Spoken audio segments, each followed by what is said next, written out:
Coming to you live from Loch Ness. Loch Ness freshwater lake in Northern Ireland. It is the largest lake on the island of Ireland and in the British Isles, with a surface area of 145 square miles, or approximately 383 square kilometers. Supplies 40% of the region's drinking water. We are here today with the PondCast. First we got a pond, then we got a cast, number 39. That's when you have the fingers, they're close. 39, one away from 40. I am, of course, as usual, your host, Yaku of Nizaku, and with me today is La Botella de Agua que ha desvelado el conspirador, Light_VIP, and of course, we are, as usual, ably produced by Skirpieczkie Roadster Kietore Buduje Kolejki Górskie Kuro 60 Squad Suzuki. How we all doing? What's up, Yaku? What's up? It's great to be back for another week, another episode of the PondCast. Of course, your weekly dose of StarCraft 2 news and StarCraft adjacent news as well. As this time, it's going to be a little bit leaner, potentially a little bit lighter when it comes to the overall content, which is maybe not a bad thing, considering how long last week's and the week before that has been when it comes to episode length. It is a little bit leaner, but that's because we push back some things to next week. So. True, exactly. But that's a problem for us next week. It's this week right now. We don't gotta worry about that. It'll be fine. That's a next week me problem.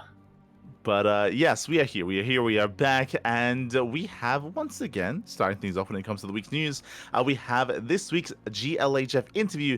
This time with BrewKnow. Yes, if you thought that the Yon Blue and the MMA interviews were short, you ain't seen nothing yet, because this is the shortest one by far right now, clocking in at just under 15 minutes, which isn't necessarily a bad thing, especially for us here on talking about stuff from this podcast. And of course, I do always appreciate the fact that we are getting somebody who is coming at this from a much different perspective from everybody else. So far, we've only had people who were either players themselves or casters, community or big community figures, content creators, people involved behind the scenes. BrewKnow, on the other hand, much more of a fan who did come out to Home Story Cup, to hang out and to watch the games themselves. And it was cool hearing about his story, especially from the perspective of a fairly, I don't think it's, how should I put this? A perspective that I think is pretty common nowadays, but one that doesn't really get talked about too much. Somebody who knew what StarCraft was, but only really started following the competitive side during the COVID era. Yeah, I really value this perspective. I really value this interview. You touched on it a little bit. We'll get into it a little bit more later, but I do wish it was longer, as always. As you said, this is insanely short as interviews come, but it was really fascinating to hear his perspective. As you mentioned, something that I think we take for granted just because we were indoctrinated a little bit earlier on into StarCraft, but there was a big boost during the COVID era, right? Like, that was the time when everyone was at home and when a lot of people did actually take notice of StarCraft and started watching, and I think that's something that we don't really pay too much attention to nowadays. Yeah, I like the way you phrase that as well. We were indoctrinated into StarCraft. This is what we grew up in. Which, I mean, not wrong. Yeah. So there's like this whole wave of like newer fans and newer viewers, and they, as a result, have a very different perspective because they don't really have all that backstory of like the Kesper days of StarCraft or Wings of Liberty or Heart of the Swarm or even early Legacy of the Void as well. Like, their perspective is definitely a lot more skewed. It reminds me of you a little bit just because you came in a little bit later and you missed out in the very early years. But this is even more recent, right? Like, they missed out even more, right? So like, they're even more. Now there are people who I can call babies. True. It's like the next generation of fans of StarCraft, which is fascinating considering how long StarCraft has been around, right? It's been around for many years. StarCraft itself, I mean, we're closing in on 30 years, and StarCraft 2, I mean, it's going to be 15 years this year. So Mhm. there are Yeah, exactly. people who are even younger than that who are watching right Mhm. now. For sure, for sure. Iba. That's it. God damn it. But yeah, for those who do not know, this is Bruno. He, I believe, is in charge of Ursa TV. This is why I'm a little bit surprised this was a shorter interview because, if you recognize Ursa TV, he Yep. actually has been sponsoring a lot of tournaments. And this was before Home Story Cup as well. So it's not like this wasn't a thing. This was no well thing before Home Story Cup. Ursa TV has been working a lot with Steadfast to sponsor and fund tournaments. And if you recall, in the off season of StarCraft, we did have the initial like Ursa like Saurus, the Ursasaurus Open Cups. He did help sponsor and fund the initial NA Open Cups, the replacement cups for the off season of StarCraft. Wow, that's actually huge. I looked him up. Mhm, I looked him up after I watched this interview, and I just kind of assumed that he adminned for the Ursasaurus Cup. I didn't realize he mhm. was one of the main. He was one of Yeah, the main sponsors and one of the main yeah. people who were really pushing to have an NA Cup. Exactly, exactly. Which is why it it's kind of weird that none of that gets mentioned. Like there's no discussion of like his involvement. Like I think he had a couple lines himself where I think he spoke about like how he wants to invest into the scene, he wants to invest into NA StarCraft, like that's his interest, which is alluding to the fact that he has been sponsoring tournaments and he has been helping to run events as well. So that's why I was hoping that the conversation would head into that direction to hear from a little bit more from that side of things about running events, hosting tournaments, what his perspective is, what Going, his goals are as well. yeah, going from a fan to somebody who is actively involved in organizing these tournaments. Mhm. How that kind of how to jump from that kind of goes, what was the kick to start that with, and yeah, I mean, it just shows how passionate some of these fans really are. Exactly, exactly. And this is not someone that many people are having interviews with. So I do think there was an opportunity missed when it comes to hearing from that more tournament organizer perspective from him. But I do value the conversation that was had when it comes to the fan perspective, as you mentioned, Hmm. because he was fanboying quite a bit. But I found it really fascinating because Relatable. well, he spoke in such a way that I honestly didn't really consider. As an older fan of StarCraft, and I think you can maybe relate with this a little bit. Back in the day, teams used to be a lot more tight knit. Teams used to be a Yep. lot more. They used to be a stronger part of the Some identity of a player. Mhm, and some of that was of team rules and what the teams enforced themselves, but also mhm, some of that was also just because a lot of these players, because they were in a team for so long together, they did just mhm. legitimately become develop very close bonds. Exactly, exactly. And I think maybe part of that and because that like teams were a big part, especially in the earlier years of StarCraft, maybe part of that is because of the team houses, because they all live together, but we'd often hear a lot of stories from them as well, whether it's the Casper team houses, whether it's the Axiom team Axiom, house, yeah. the Root Gaming team house, EG team house, which plenty of people have spoken of the shenanigans that were happening at the EG Mm. team house, Team Liquid at the team house, My Insanity have a team house, and even in more recent years, the Project Unity team house as well. And that like Mm. helps you see that like otherwise more personal perspective of these players. You see all these players interact with each other, and you get like that team bond like kind of like feeling a little bit more between those players. In recent Mhm. StarCraft, we've lost a lot of that, right? Like especially Yeah. with EWC, especially with teams picking up like one player here and there. Like a lot of players are spread out. Like very often you have these friendships and you have these like practice partners. There's still a lot of Hmm. players that they practice with each other, but they're not really on the same team. A lot of players on the same team just for like a salary. You even heard from Fiant not too long ago where he said, right, like, hey, I joined Team Brody. They're a great team. We didn't really play together. We didn't really interact. Like, Yeah. they didn't start playing together until It Sebestis joined, right? Like, it's a very different kind of environment. yeah, it kind of blew my mind. I think I read like a YouTube comment somewhere a couple of years back after the fall of Kespa, and Hmm. when obviously it was a bit more of a Wild West in Korea for a little while. It Hmm. kind of blew my mind when I read something along the lines of a lot of players, they're on the same team, but they don't really practice together. They instead seek out practice partners from other teams who usually based on if they play the same race and things like that. Hmm. Like Yeah. So. Prime Pluton Gaming for a little while, I remember hearing that Mhm, they weren't the players on there weren't really practicing with each other too much. mhm. Yeah, and that's not. I want to say in modern StarCraft, I don't think that's uncommon, right? Like again, Yeah, like the team is a combination of players. That's true, but like the team aspect has kind of fallen by the wayside over the years for a lot of these teams. Not for all of them, but for a lot of them.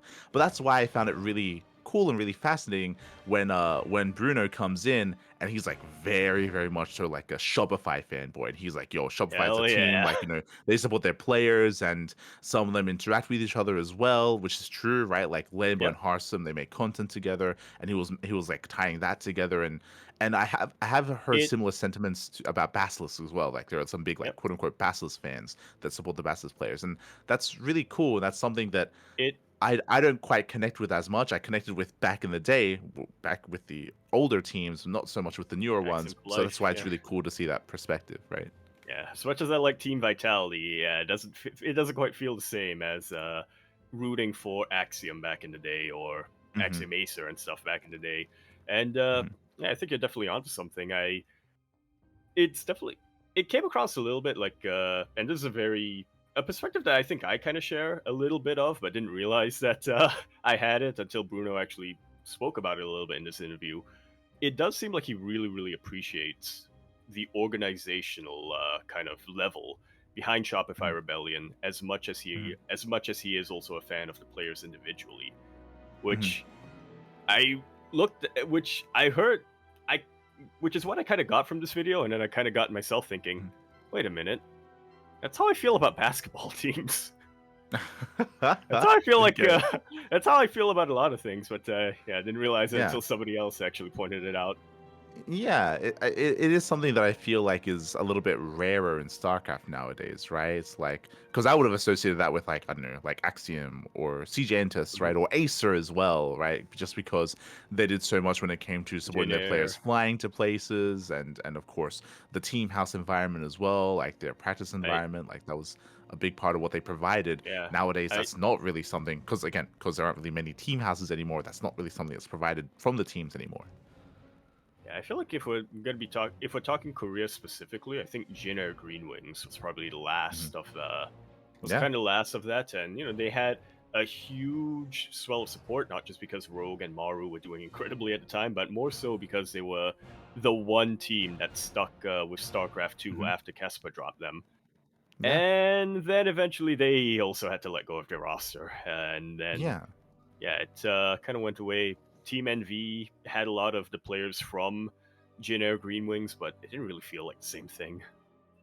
Yeah, it was different, right? It was different, definitely, and because of that, like I think because like that's something that we saw before, that's something that we're maybe yearning for a little bit. But because newer fans don't Some, necessarily have that kind of backstory, have those it, expectations, like they can connect in a different way to their yeah, favorite teams and to their favorite players, which is really cool. Like yeah. I think it's a positive thing for sure. Just something that I didn't really think about too much myself, like as a StarCraft fan.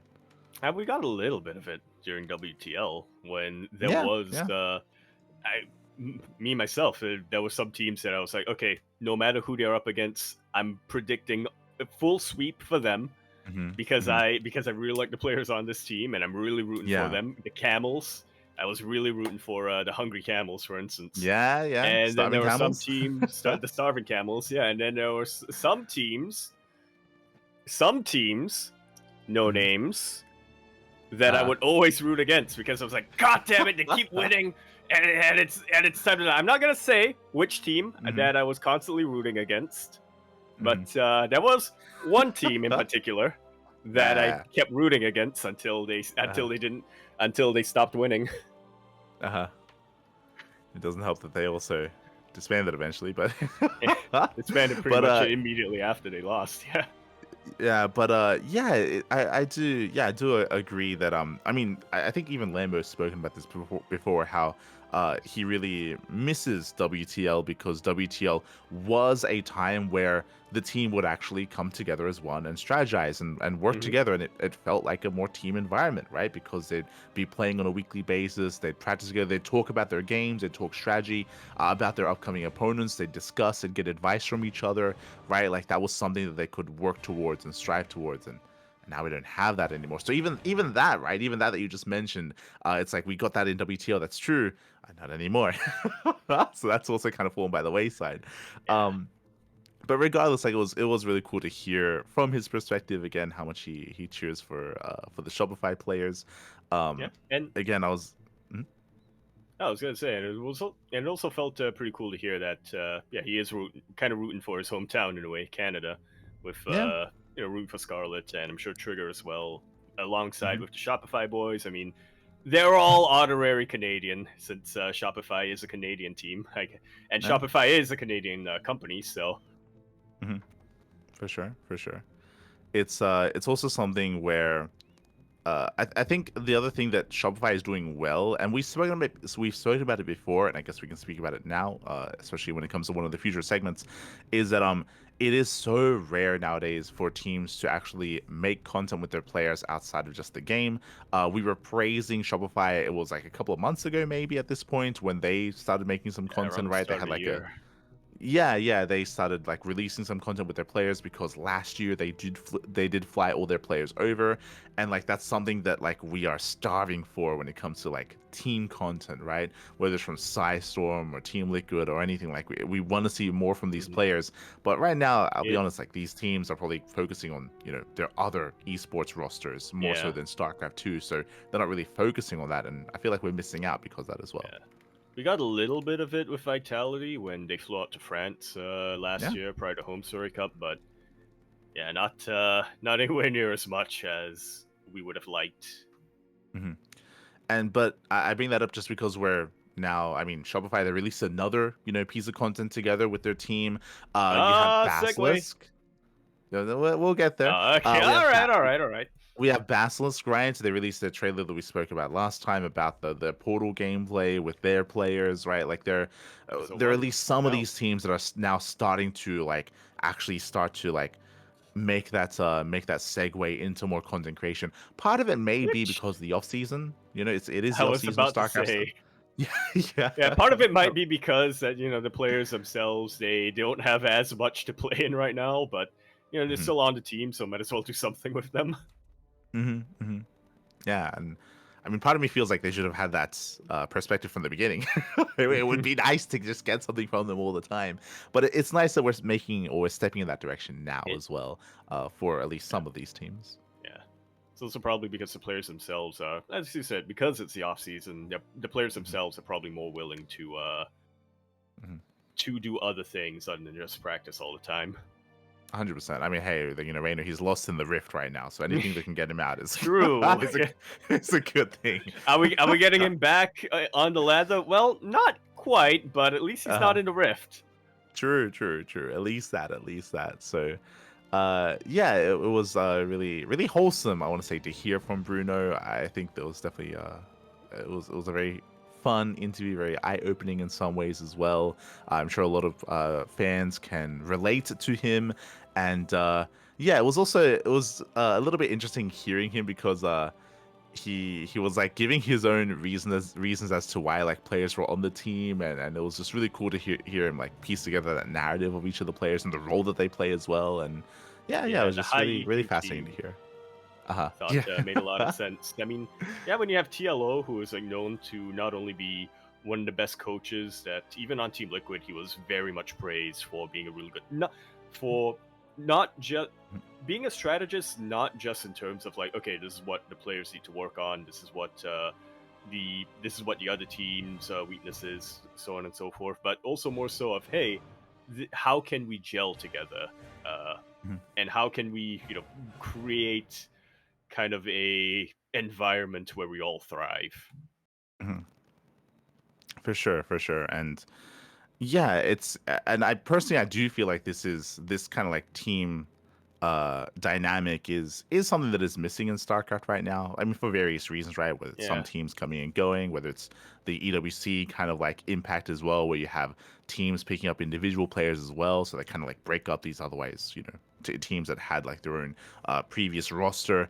Um, but whenever we do get it, it's always so fun. I was actually getting a little bit of that during casting all the 2v2s. Like we've been having a lot of Hmm. 2v2 tournaments recently, and it's always fun seeing like uh certain players team up, and it's kind of a rare sight. But like for example, it's always fun seeing like Skills and Laser, like the Team Liquid boys. Like they play 2v2s together, right? They play together, they practice together, like they have that camaraderie, and it's amazing to see them play together. It's also interesting whenever you see certain pairings that aren't necessarily together, right? Like Cyril, even though he's teammates with Trigger, they don't play together. Who does Trigger play with? Well, he plays with Clem, right? And we know he's like the mom of that quote unquote team house that they had for a while, Yeah. right? And like that shows how like bonds that can form even in that environment where Trigger, Clem, Estrella, like they were all living together for a time, and now they play Yeah. 2v2s. I'm sure that's a part of it, right? Like that strength, that friendship was really like strengthened from that Yeah. sort of thing, and so it's always a lot It's of like, fun to see.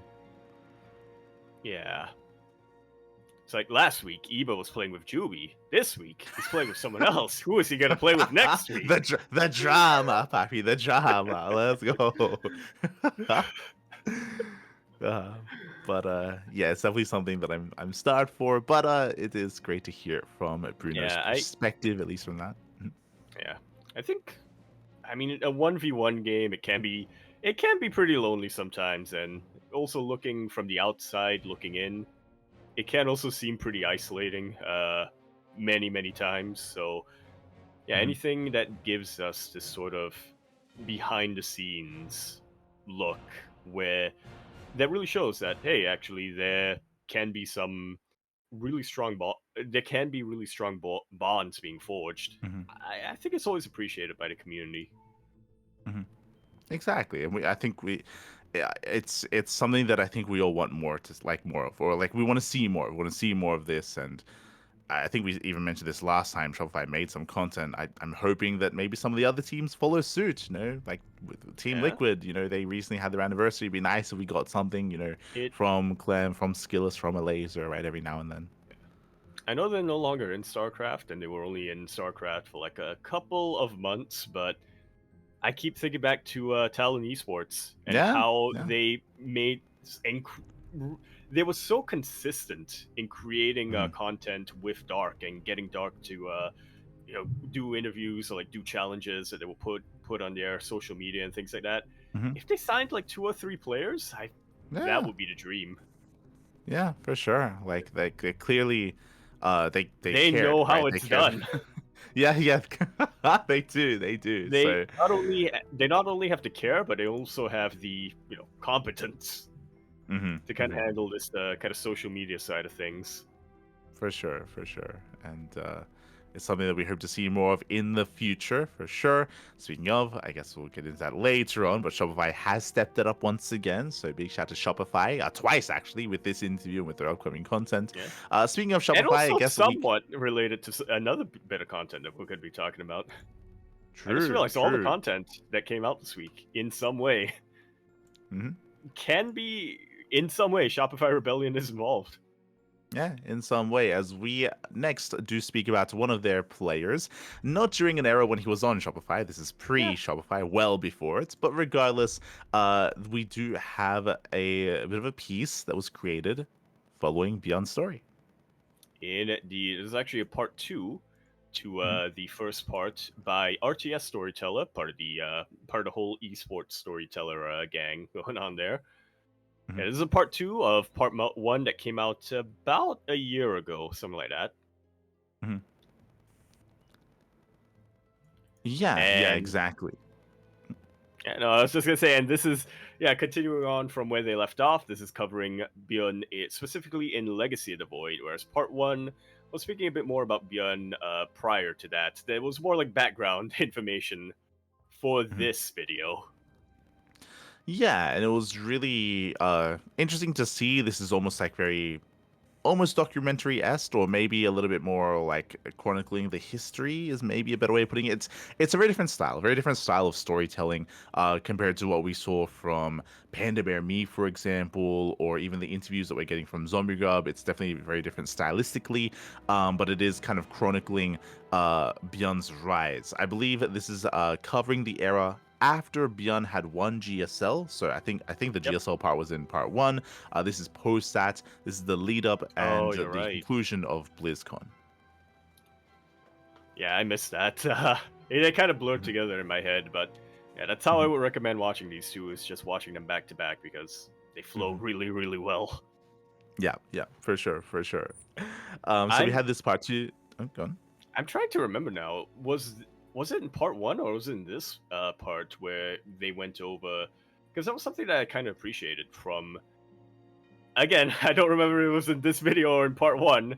It's Mhm. something that's not always necessary, and in some cases, I think it can be. In some cases, I think it can also feel a little bit out of place. But for this particular video series, it was very useful to have. There was one segment Mhm. talking specifically about, why was ByuN able to excel in Legacy of the Void compared Mhm. to previously in Wings of Liberty and Heart of Swarm, where he really seemed to. I mean, that was the extent of his slump, right? That was when he was barely competing in anything and barely making it in our groups and stuff like that. He had retired basically. Like Pretty he had much, straight up yeah, like yeah.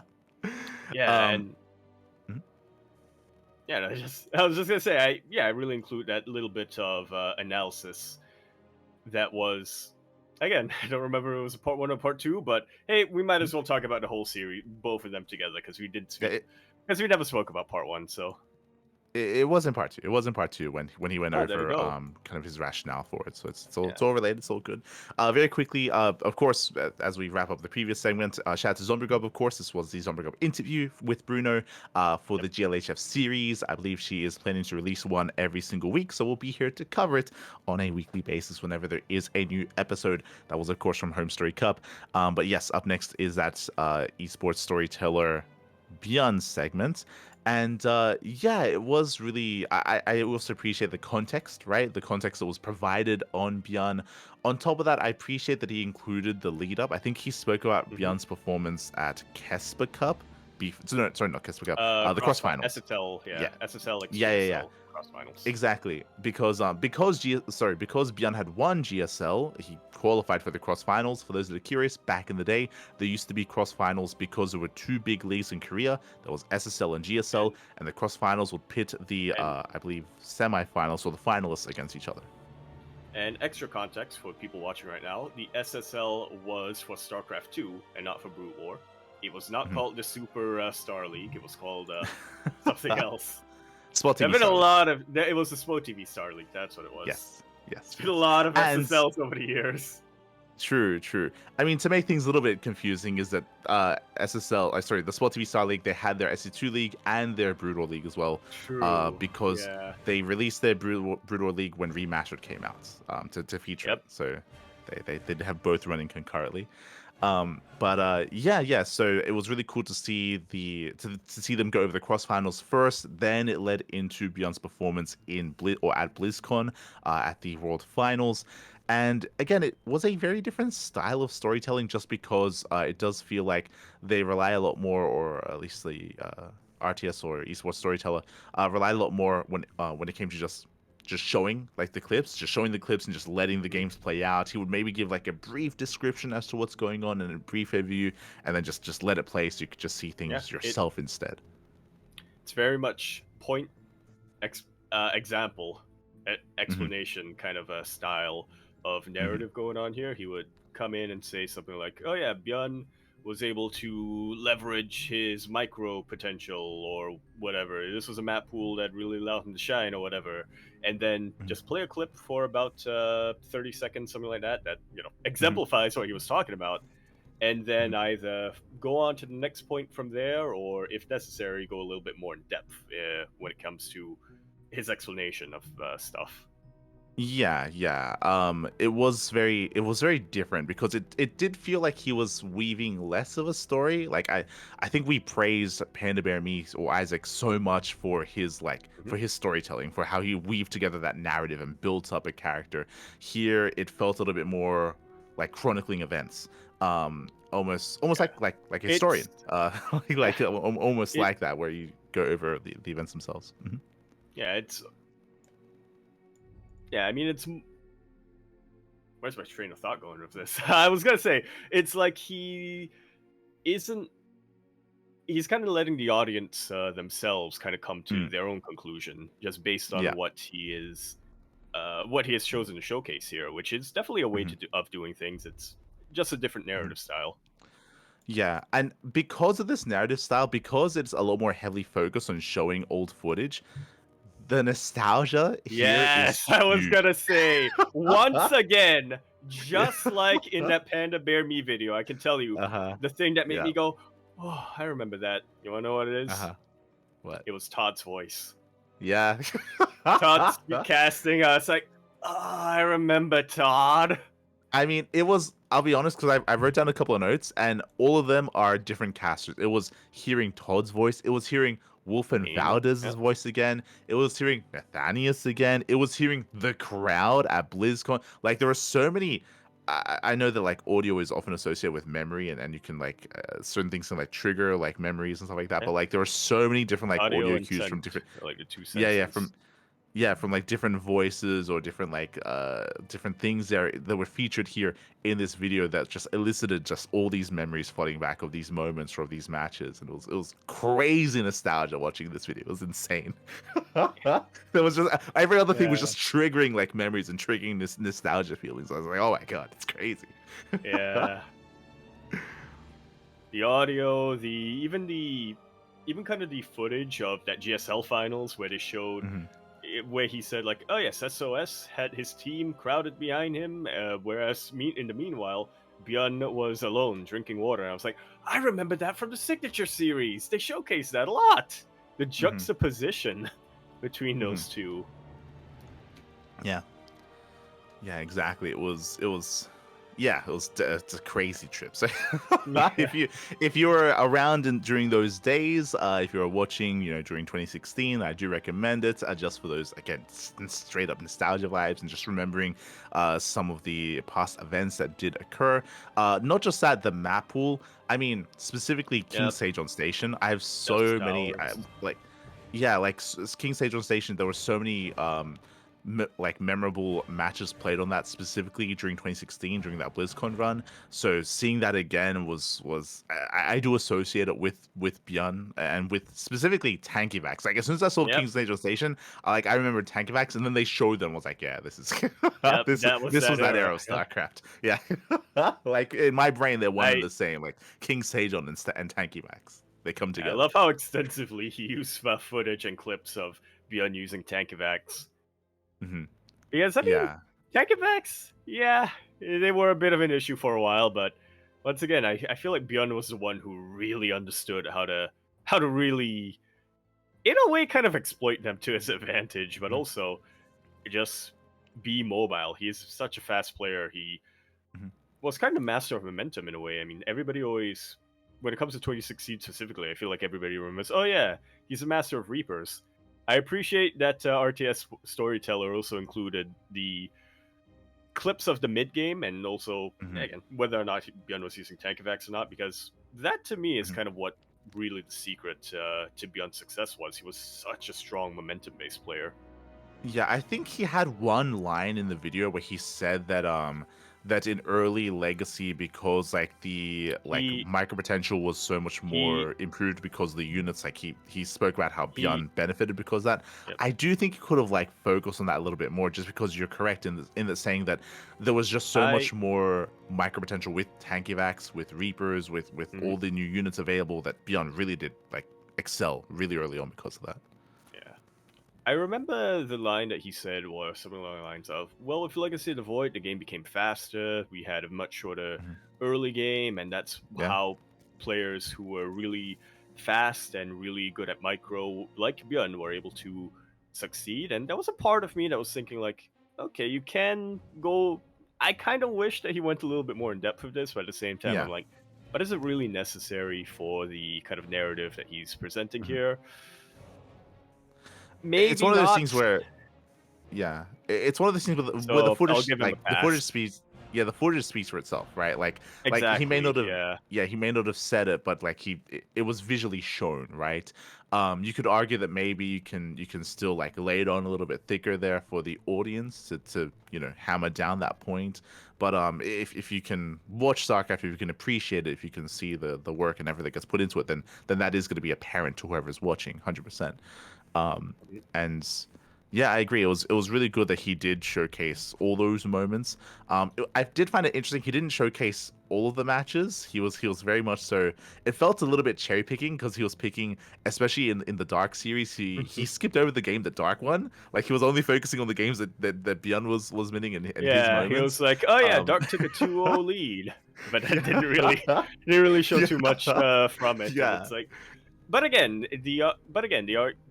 the thing about that is you have to ask, do I need to show the dark footage? And if you're gonna come up with a strong argument about like, okay, here's how ByuN overcame what Dark was Mhm, doing, or here's how ByuN really, prevented Dark from getting to that stage, or things like that, then that I think is the scenario where it is necessary to show the mhm, games that Dark won. But he didn't yeah. really do that here. So again, Mhm.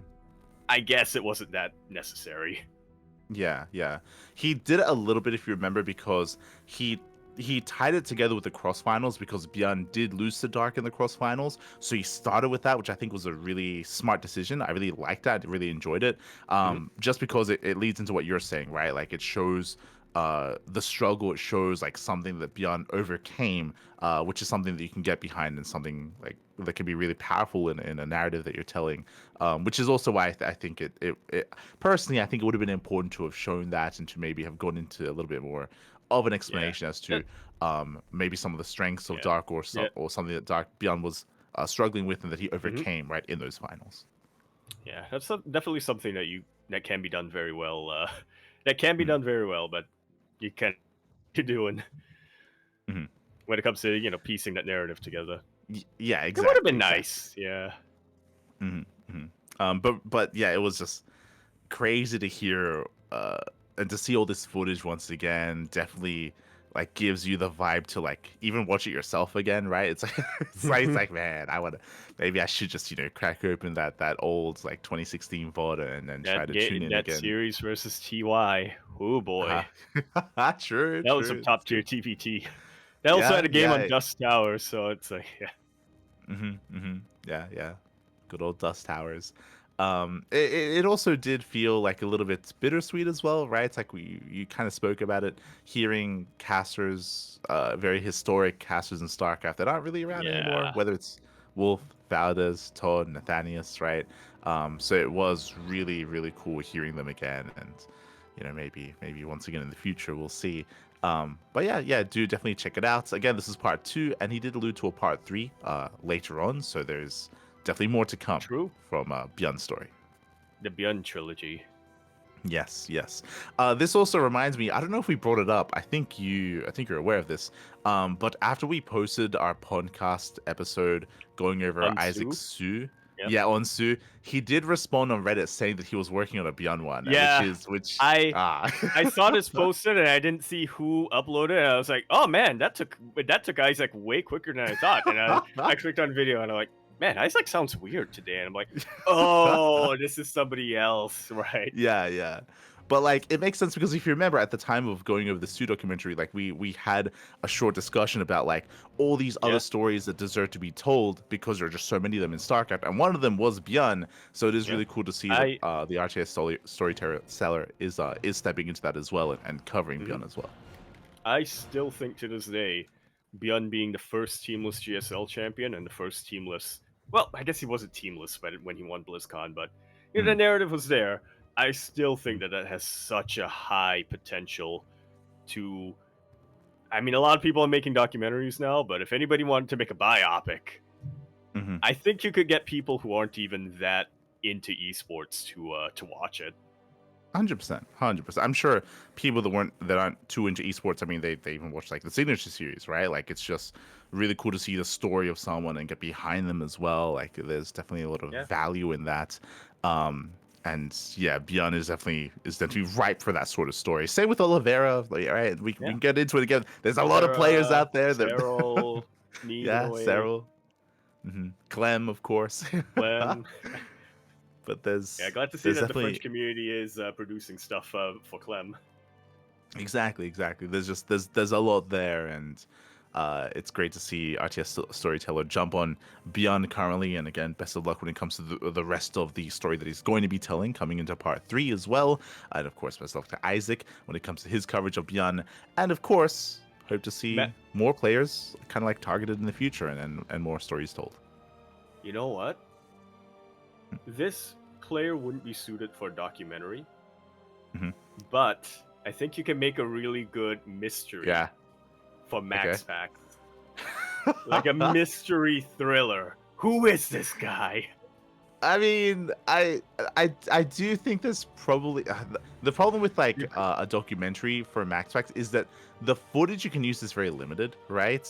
You're limited to exactly. games. That's why you can't make a but... documentary about him. But you know what? You can make like a Weird Al style. Thingy. I mean, I think you can. So recently, I was actually watching some old episodes of the Pylon show. I remember I was watching them just so I can get a better feeling of like the format of this show, the visual look of the PondCast. And I remember I stumbled upon an old an old Pylon show episode from like 2021, maybe 2022. And it had on BCQD and a bunch of the European players, and they were talking about Max Packs, and this is before his rise. Before his rise. They were talking about, there's some guy on the ladder right now, Protoss player, who's really strong. He does the Marjorie build really well. Not even. They were making fun of his builds because he was like, he was not playing meta, and he was like playing. And remember, this is before Max X was the best. So he was Max X was losing with them, but he was doing like he was doing his own thing. He was being innovative in his own way, learning the game in his own way. I think BCQ was talking about how he reached out. He's like, there's this random guy on the ladder called Max Pax who was doing this weird stuff. I reached out to him. I asked him about it, and he said that he doesn't even really watch StarCraft. Like he just does his own thing, and he comes up with his own builds, and he tries to figure out what works and what doesn't. And I wonder think if he was like helping him. Yeah, it's possible. It would be an amazing twist. But it was just so in offline events because he has no interest in watching them in the first place. True, exactly. But it was just so surreal hearing them talk about Max Packs before he became who he was now, and that perspective on him they had for a while. Because remember back in the day, like he had the Marjorie build, like the Max Packs build, like it was a little bit more cheesy back in the day as well. And yeah, it's just fascinating to hear that. And I would say that technically there's definitely content there, or a way to produce a documentary. Obviously, it's a little bit limited in some ways, but in other ways, I feel like there's a story to be told for sure. I've got it. Documentary, but it's first-person style. The Hunt for Max Packs. and it's people trying to piece together who he is. No, I mean that. Max Packs the Pylon show as B-roll, and then you played, or not even as B-roll, but you played in clips, and it's like, yeah, there's this guy on the ladder. No one knows who he is, his name, and then it's like a sound, add like a stinger stock effect, and be like, is Max Packs, dun dun. And you get Max Angel in the case because he shares his name. That's what it is! Estrella! The Hunt for Max Packs! Let's go! Let's go.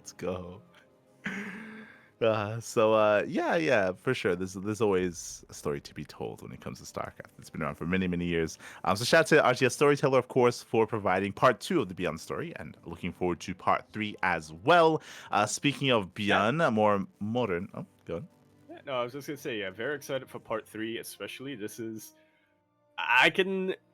I'm very excited, or rather, I would be very excited to see more content about ByuN's post-military and kind of his comeback in a way, because it did feel like he was slumping a little bit prior to going to the military, and that's why it was so surprising when he was able to win Asus ROG when he came back. It's also a little bit I can share my own experience a little bit.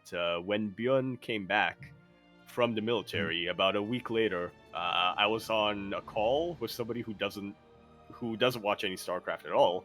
We were watching mhm, ESL Open Cup Asia, and I was explaining to the guy about ByuN. I was like, "Oh yeah, ByuN," and I was trying to think to myself, "Okay, how should I explain why everybody loves ByuN so much? Should I talk about how he came back from the military and immediately won something, or should I talk about his historic GSL run, or should I talk about the fact that he's just outside the game has so much personality?" mhm. So yeah, it's a lot to talk about when it comes to ByuN. So he's one of the most storied players in the game, I would say. For sure, for sure. 100%, 100%. It's hard to like pick and choose an era of ByuN to cover. But I feel I would say that this is probably like the most notable ByuN era, of course, is his return to StarCraft and his one-man army GSL run for He sure. just keeps Um, returning and doing super well, doesn't he? He retired in Heart of Swarm, came back in Legacy of the Void, and did really well. Then he retired to go to do his military military, service, and then came back yeah. and then immediately won a big Mhm, Premier Championship. And it's like, dang, beating Cyril in the semifinals and then beating Maru in the grand finals. I'm mhm. now remembering that. Yeah, that shocked so many people when he did that. Crazy, crazy. So yeah, looking forward to hearing more on ByuN in the future from RTS Storyteller. That is going to lead us into another, in a way, ByuN-esque follow-up. We were talking earlier about teams and how not many of them do produce really content with their players and content outside of StarCraft, but one of those teams that has been stepping up is Shopify, and they did release a StarCraft Evolution video going over a best of 5 that Scarlet had with ByuN, and they had Lambo and Harsum commentating, and they had TLO observing. And Yeah, yeah, it was once again really great to see. yeah, This was and actually recorded back in the day. I say back in the day. All the a videos couple that they've been months releasing ago. recently, yeah, they were all recorded a couple of months ago, all at the same time when they all had them like together at the Shopify headquarters. Yeah. A little bit of a mixed format, from what I can gather. We had a little bit of SC2 versus StarCraft 1. We had a little bit of StarCraft 1 versus StarCraft 1. And a Hmm. little bit of that kind of stuff going on there. And also pretty interesting to see that Scarlet did decide to go with Protoss, but hey, it does function a little bit differently compared to Zerg in StarCraft 1. I will say one thing immediately. The VOD of this match is out on the YouTube channel. They also did post a teaser on their social medias. Do not watch the teasers before you watch the. Do not watch any of the teasers before you watch the VOD because they actually contain spoilers. I, I didn't know that. I did not see the teasers, but there you go. There you go. The Thank you. trailers, yeah, they do contain spoilers about things that score and stuff like that. So Uh, uh, go into it blind is my recommendation. Don't look at their Blue Sky or their Twitter or anything. Just go to uh, YouTube and look at it immediately. I just want to say, SMH, Yaku, SMH. I'm glad you said that after I showed it on stream. Thank you. Yeah. Let's go. Let's go. So it's really cool to see them making this again. As we mentioned, I think it was last year October. I think it was post EWC, maybe around EWC when they all went to Post Canada. I think they EWC. posted Yeah. about it. Yeah, post EWC. Or was it just before? I'm trying to think because I do remember that they got all of them together prior to EWC because they were like doing team building Mhm. stuff in the lead up Yep. to EWC. So maybe it was Mhm. then. It's possible they've gone a couple of times throughout the year, right? Because I remember they also went Yeah. pre Dallas because Dallas, of Mhm. course, Dallas was in the Americas, so they all went to Shopify first. Then they went down to Dallas together as a team. Yeah. So So Justice League they've schedule. Yeah. yeah, exactly, to acclimate to the time zone. So they've done that a couple of times. Regardless, it was really cool to see Scarlet playing again. Scarlet, she's Mhm. very inactive. She's very inactive nowadays. She doesn't really play much or compete in She's much. very into Um, Deadlock right now. is for sure, for sure. I think she did sign up for a tournament that we're going to talk about later regarding boomers, by the way. So we can discuss that when we get to the qualifiers. Oh, Um, oh no, different one. but I was gonna say, is it the StarCraft Boomer Deadlock team? I is remember it that was Rotterdam, I think God damn it. Steadfast, Scarlet, Laser, and somebody else. They were like, yeah, we might as well like try this out, compete. God damn it. God damn it. In an SC2 tournament, SC2 tournament. But Okay, yeah, yeah. yeah, regardless, it was really cool to just see more content from Starcraft, sorry, from Scarlet after so long. ByuN, it was really cool to see him playing. I did immediately notice that this was from a couple of months ago, just because they are playing on an older patch of SC Evo, specifically the Reaver. You can Yeah. notice that the Reaver shots are immediate as soon as it gets dropped from a War Prism. Nowadays, in a more recent patch, it has been changed. I say recent patch from a couple months ago. It was changed to make it so now there's a delay when it gets dropped and then the shot goes Mhm. off. So it was nerfed, but here it's not. Here it made the volleys just pop off. It's crazy. Yeah, there's boom. You can see ByuN like desperately trying to lower and raise his Vikings to avoid to like bait out the shot and stuff like that. And unfortunately, he didn't research smart silvers yet. So There you go. But yeah, it's really cool to see more StarCraft evolution, and really cool to see them kind of showcase that. I think what makes this a more entertaining video, depending on what you want out of the game, this wasn't very. The commentary was not very analytical. The commentary wasn't very. they were It was very roasting the players. well. Harstem and Lambo, they've never played Brood War before, so they didn't even know the units of the name. Sorry, the Oh, names of the units. I didn't notice that. Yeah. So they're very unfamiliar with Brood War, and they're very unfamiliar with SC Evo. Harsem, he did say that he did play a show match with, or he did play some games with Grubby. So Harsem was a little bit more familiar. So Harsem was kind of like leading Lambo through it. Like Lambo, he's like, hey, what's that shuttle thing called? And Harsem's like, oh, it's called a shuttle. He's like, ah, like stuff like he was like he was teaching Lambo a little bit about Brood It War. was like when you had me cast SC Evo that first time. There you go. That was after you had played the first campaign though in Brood War, so you already knew a little bit coming into it. Did I? True. Yeah, I that's think. fair. Yeah. I did play through all of the campaign yet when I casted SC Evo, but I played like the first 3 Terran missions of the campaign. Yeah. So, yeah. But so yeah, there's that, and there's also, because TLO's observing every now and then, he does like a Kuro from production where he like unmutes and he like fact checks them, or just tells them something to inform them as to something that's happening, just so they know. Yeah. Okay, guys, these are called spider mines. They are not they're not quite like widow mines in some ways, but in the most important way, they are like widow mines in that they can delete a mineral line. I haven't watched through the entire VOD, but I hope I hope that explanation goes in at some point. Yeah, there's a couple of moments like that, and yeah. So it's a lot of fun. They also do like kind of make fun of some old Brood War things as well. You have moments where like, Harsem's like explaining to Lambo like, oh hey, like if you wanna scan, you have to actually build an add-on on the CC, and depending on where you spawn, sometimes the add-on is in the mineral line, so it does make inefficient mining for the Terran player, and they're just laughing and they're like, that's so stupid. They're like, this is awful. Like, why we fixed this in StarCraft 2, and there's a lot of that. I mean, for the CC specifically, yeah, but add-ons are always sure. spawning towards the bottom right. So True. It's still an issue in when it comes to walling, when it comes to protecting your add-ons. yeah. But yeah, that's kind of what to expect from this video. So it's very entertaining, very fun hearing the banter as well between them, and they, as you said, they do roast the players as well. Like, they're all good friends, but they do roast Scarlet or ByuN from time to time. It's a very, very, very chill kind of like broadcast, a very chill cast of the matches. Yeah. Less serious. Next Home Story Cup, I hope that there is a SC Evo show match. Yeah, that'd be fun. That would be fun. So you'd They actually had one at WCS Dallas, didn't they? But that was a team game show match. It was. How would you do it? Would you have the Zoomers play or commentate? Well, in the words of Scarlett, when she captained Team Texas, during the show match in WCS Dallas, referring to the other team consisting of Clem, Creator, and I think I want to say Trigger, possibly. They're younger than Brood War, so they have to experience Brood War and the pain. True. So yes, I agree with Scarlett. The Zoomers have to play the StarCraft 1 races. There you go.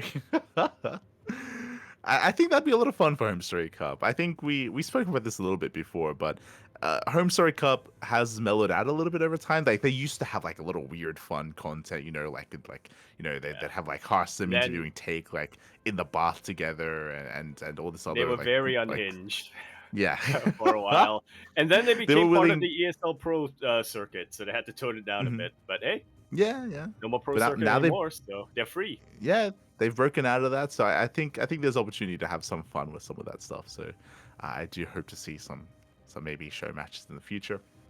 Regardless, check out the video.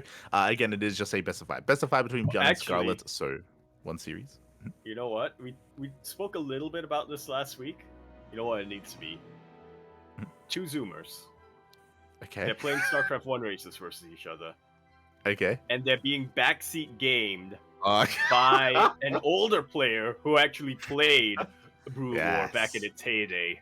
That's what we need. Yes. Not coaching, backseating. Uh-huh. They need to yell at Exactly. them. Exactly. We need And, to. You know what we need? We need to have Maru being backseated by Ryung versus Clem being backseated by Mana. Yeah. I think mine will be a good one for that one. 100%. You can do the same thing with Warcraft 3 Evolution, right? True, Because yeah. I think that'll be more You're gonna have drastic because Hearthstone the players as would the have backseater. yeah, Hearthstone backseater. Roddy, he'd be a good backseater, I think. Oh yeah. Oh god. See that's content. That's content. That's what that is. God damn. Get on it, Dennis. I'm I'm gonna have a very angry complaint in the next Home Story Cup if I don't see that. I think I feel like if you pitched it to Dennis, I think he'd go for it because if you remember, he was big Yeah. in Warcraft 3 Yeah. back in the day. I think he was a player, if not at least a commentator for Warcraft 3. So Dennis, he's big Yeah. on that, big. Yeah. So Dennis big on that. Oh, he's also open to just fun ideas and stuff. yeah, for sure. So fingers crossed. But with that is going to be wrapping up our initial content for this week. Now we get into the tournaments themselves. Up first, we have another Passion Craft Emerging Stars. This time, number 8. Yeah, I was gonna say not 8.5, but I realized that was a different. That was an OSC event, not Passioncraft. But hey, similar idea. These tournaments that are meant to feature more up and coming players as opposed to more established names.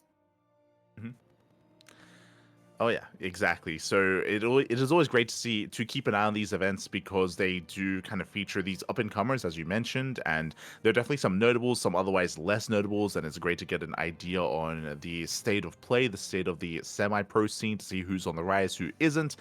Coming into this, congratulations to Lilith, who we have, I believe, covered before, maybe in even our amateur tournaments. It's the name that I recognize. I want to say that we casted him in, if not one of our tournaments, then at least like a Morty Monday or something. Okay. He's been So, playing so in yeah, quite Lil- a few Open Cups.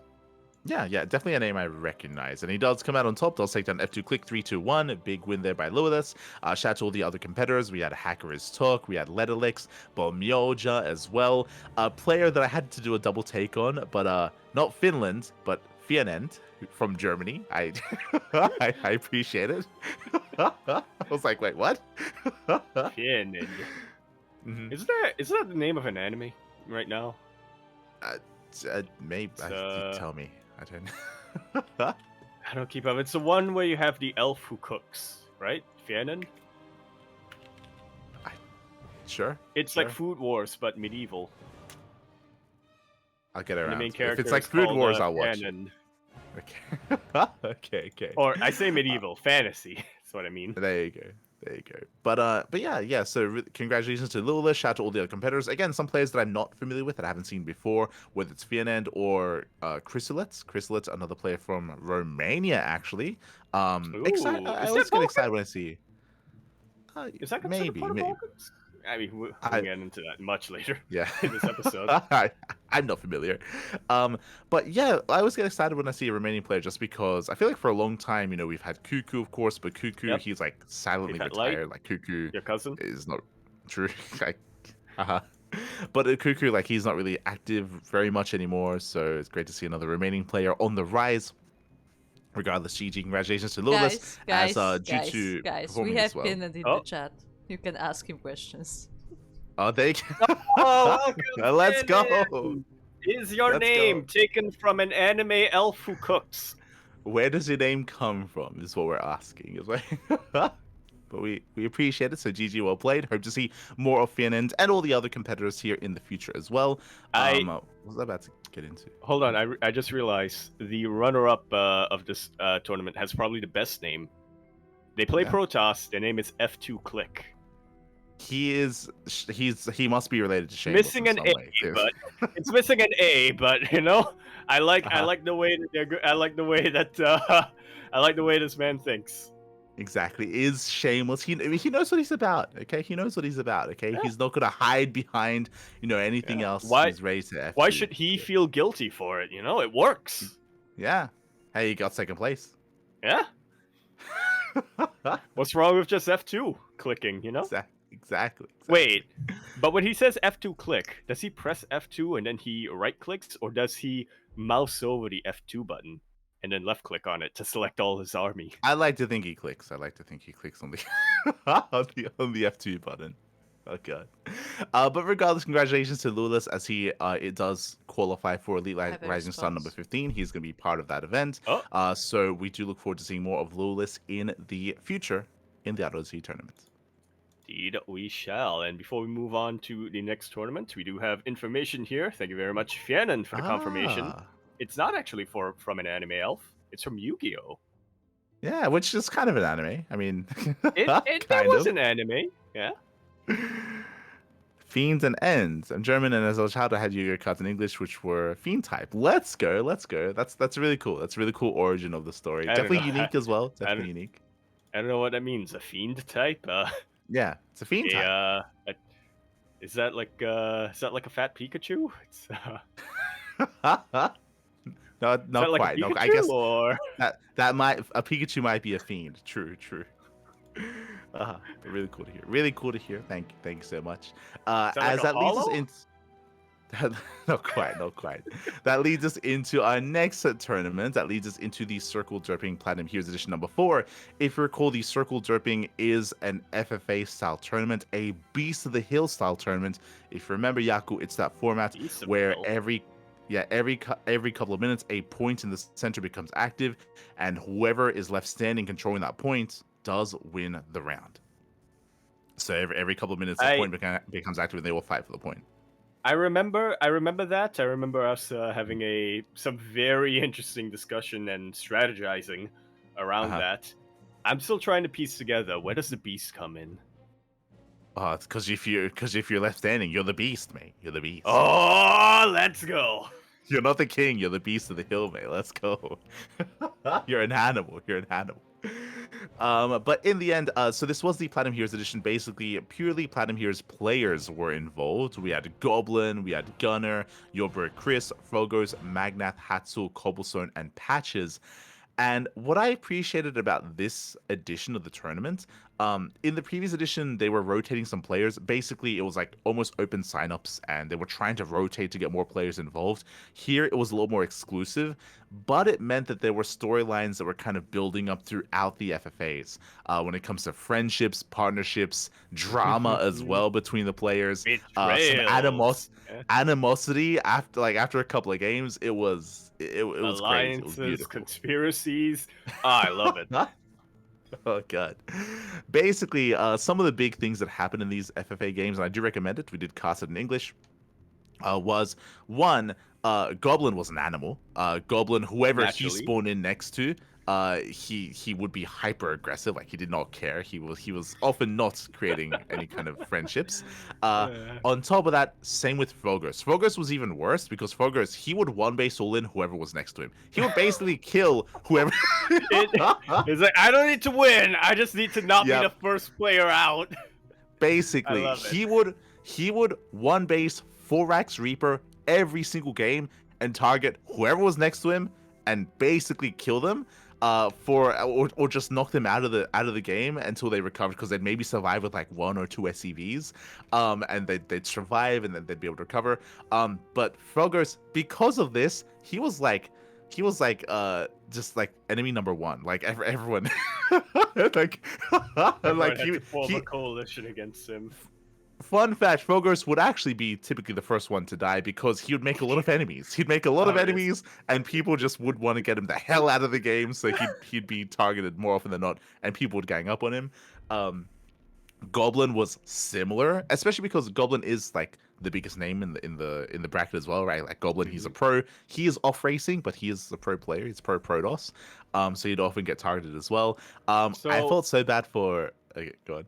I was gonna say, when you put it that way, how much of Goblin's aggression was just Goblin, being an animal, and how much of it is a reaction, him lashing out at everybody else who's trying to take the pro gamer out of the tournament? I think he's an animal, mate. I think That does not surprise me. he's an animal. Oh my god. Because he would often not like he would be the instigator more often than not. I'll be honest. God damn it. Another player that was similar to that is Magnath.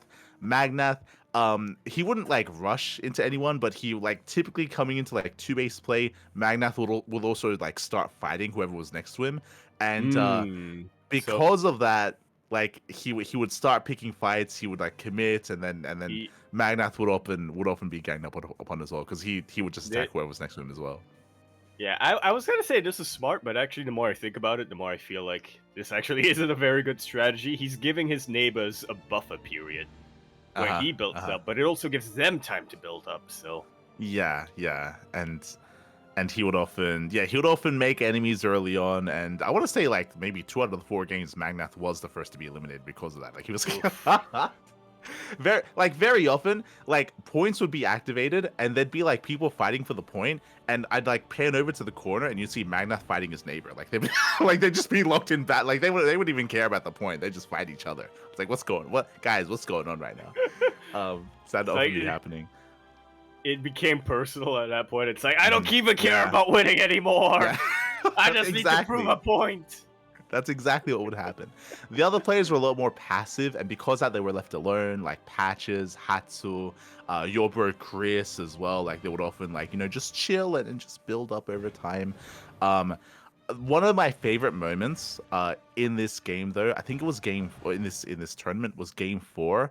I want to say Goblin was doing Goblin things. So Goblin, he spawned next to Cobblestone, and sorry, Goblin, he spawned next to your bro Chris. He spawned next to Chris, and Goblin, he Reaper rushed Chris, and Chris was dying. Actually. Chris, he was dying, and he was doing one of those things which some players would do, where they would silently die. Like in FFA, you can call out for help. You could be like, guys, like this guy's killing me. Yeah, like you can call people out. You can say what's happening. But he was like silently dying. Magnath, he like stumbled upon what was happening, and he specifically helped Chris out. Like he came in with his stalkers, and he was targeting down the Reapers, and he was protecting Chris. I was like, mate, let's go. And then they both ganged up on Goblin, and it was so wholesome. It was just really wholesome. I was waiting for you to keep going, and then once they dealt with Goblin, Magnath immediately pulled the trigger on Chris. I was waiting for that twist. I was like, oh. No, a friendship was formed between the two, which was really cool. So there was little moments like that where they would help each other out or otherwise just kill each other for other times. But it was really fun. It was really entertaining. Not your serious standard 1v1. FFAs are really chaotic, and I do recommend. It's not a 1v1. It's more of a 1v1 v1 v1 v1 v1 v1 v1. Yeah. Exactly. Not wrong. And of course, that the point in the center is a big factor. In the end, Patches did win the most, I believe. Patches, like his go-to. Oh yeah, you're not wrong. It is a tie. Patches, he would often like builds up into ultras. He would max out, and I think we spoke about this last time. But basically, he would wait for like 10 seconds before the point would be active, and he would just roll in and just A move across whoever was standing on the point, and just bully for the point. Basically, he was like a football player, basically. Yeah. Dive, tackle, let's go. Get out of the way. 100%. He was the juggernaut. He was the juggernaut, essentially. Cobblestone was a little bit different. Cobblestone, he would build up a Protoss Death Ball army, and instead of like barreling his way through, he would be Demour. He would basically go like Massive Mortal Archon Colossus. He would I stand on the point, and he would just yeah, sit there and take it. dig And his heels in. He'd be- he would just command the Not point. let not let the ultra what are they called? Linebackers just Yeah, push him off that point. exactly. It was crazy. So that's those are the two that did end up tying for first place. And again, a lot of alliances were formed. Gunnar was a weird one. Gunnar, the Ukrainian Protoss player, oftentimes he would have like the strongest army in the game, but Gunnar was very rarely actually fighting for the point. I'll be honest, more often than not, he did actually form a alliance with Cobblestone at a couple of points and a couple of times, and he would be like tanking everyone else, and Cobblestone would just be eating up points. Like, like I was at a certain point, I'm like, mate, you could win right now if you wanted to. You can like come in and you can take Cobblestone down, and yeah, Gunnar, no, like he never turned on Cobblestone, never turned on Gunnar, him. that's a guy who knows what he wants. He Yeah. knows what he's content with. Why risk Mhm. losing it all by fighting for the point when I Yeah. can just, help out the guy who will eventually take the point and then maybe get something out of it? Maybe. Maybe. But yeah, Gunnar, he definitely had a more unique approach to a lot of these games, and yeah, well, again, more often than not, he would end up with like Sky Toss and like a terrifying force, and he'd be bullying people around, sure, but he never really fought for the points, and yeah, never really won anything as a result. So, GG. Yeah. So Well, yeah, to do our recommend. champions. Yeah, do recommend checking it out. Again, it was a lot of fun, very refreshing, especially if all you're tuning into is 1v1s. Otherwise, we can jump into some of our regional events and show matches. Indeed, we can. We're going to be starting with, I think, the only SC Evo tournament that we have. Wait, no, we're not talking about it. No. I forgot to close this tab. Never mind. Amantes. Yes, we're going to start with Amantes this time. We'll talk about SC Evo next week, so be prepared for that. Amantes, the Brazilian tournament, where for the first time in a very long time, we actually have a little bit of a different champion this week, or a different finals at the very least, as yeah, we did have Master winning the whole thing, which isn't too much of a surprise. He is the best Protoss player in all of Brazil, and arguably the best Protoss player in all of Latin America. But usually, we'd expect somebody very different to be his opponent. Instead, this week he faced Kamikaze, a Terran player. Yeah, so we were missing a couple of our regulars, right? Like, because I stand by you 100%. Master, he is the best Protoss in Brazil, arguably the best Protoss in Latin America. But who are the other typical contenders? No Inexorable, no Eric. Inexorable, Eric, and Shakti as well. They are all missing from this event. So without those heavy hitters, Master, he had a much more dominant run. Master, he did not drop a single map throughout the entire tournament, showing that without one of those other big contenders, Master, he's unstoppable. Yeah. He is a master. Yeah, exactly. So, very strong performance there by Master. He took down on Projectile X, Projectox 2-0, Allison 2-0, Sleepy, Dominoko 3-0, and Kamikaze 4-0 as well. So, really strong performance. Shout out to Kamikaze because he actually had a really deep run from the lower bracket. He got knocked out really early on in the tournament, and he clawed his way back in. Yeah, beating Allison, beating Claw, beating Sleepy in a best of 5. Oof. Yeah. For the lower bracket, it's a best of 5. Oof, but I guess that makes sense. Amantes is more of a monthly thing as opposed to a weekly, so. It's also a two-day event, right? It's like 2-day event. So, oh, true, yeah. Yeah. So upper bracket day 1 and lower bracket day 2. So yeah, GG, well played. Shout out to Master, congratulations, and a shout out to Kamikaze for getting that second place as well, for clawing his way back into that tournament. As you mentioned, this is a monthly tournament for the Brazilian scene, so we'll be back next month with the next Amantes de StarCraft. We'll see if Eric and Inexorable and Shakti do take part in the next event, as that leads us into our next tournament. This is something that we have been covering this week, near and dear to my heart. This is the HSL, the Hispanic Star League. This was a big initiative that the Spanish-speaking community did bring together. I'm specifically saying Hispanic, and I'm specifically saying Spanish-speaking because this does include Spain. Spain is, or Spanish players from Spain are also included in this tournament. Also, I should emphasize Spanish-speaking because Brazilian players and Portuguese players are not a part of this tournament. I was just about to say, get dunked on, Portugal. I mean, they got Amantes, right? They got We got Amantes. You know, they Amantes. got Ah, Clifford well, the Giants Cup. You know, Brazilians have Amantes. exactly. That's what I mean. That's what I mean. So they yeah, Portugal, feels you Portugal. get nothing. Feels Portugal, man. Feels fine. But yes, it's the Hispanic Star League. This I believe was began by Bond. Bond is a content creator from Spain. He does content on YouTube. He does some casting as well, and he did end up collaborating with some Latin American and other Spanish casters and content creators, Enki, Protocito, Sitasca, and the Novak, and together they were able to organize and crowdfund this event. This is kind of their first big endeavor. I believe there are plans for a season 2. They have come into a couple of, hiccups here and there, as again, this is their first big tournament, but it's a big initiative, a lot of support behind it, and a really, really cool initiative as well. Yeah, and it definitely makes me glad to see all the signups, all the participation that we've had here.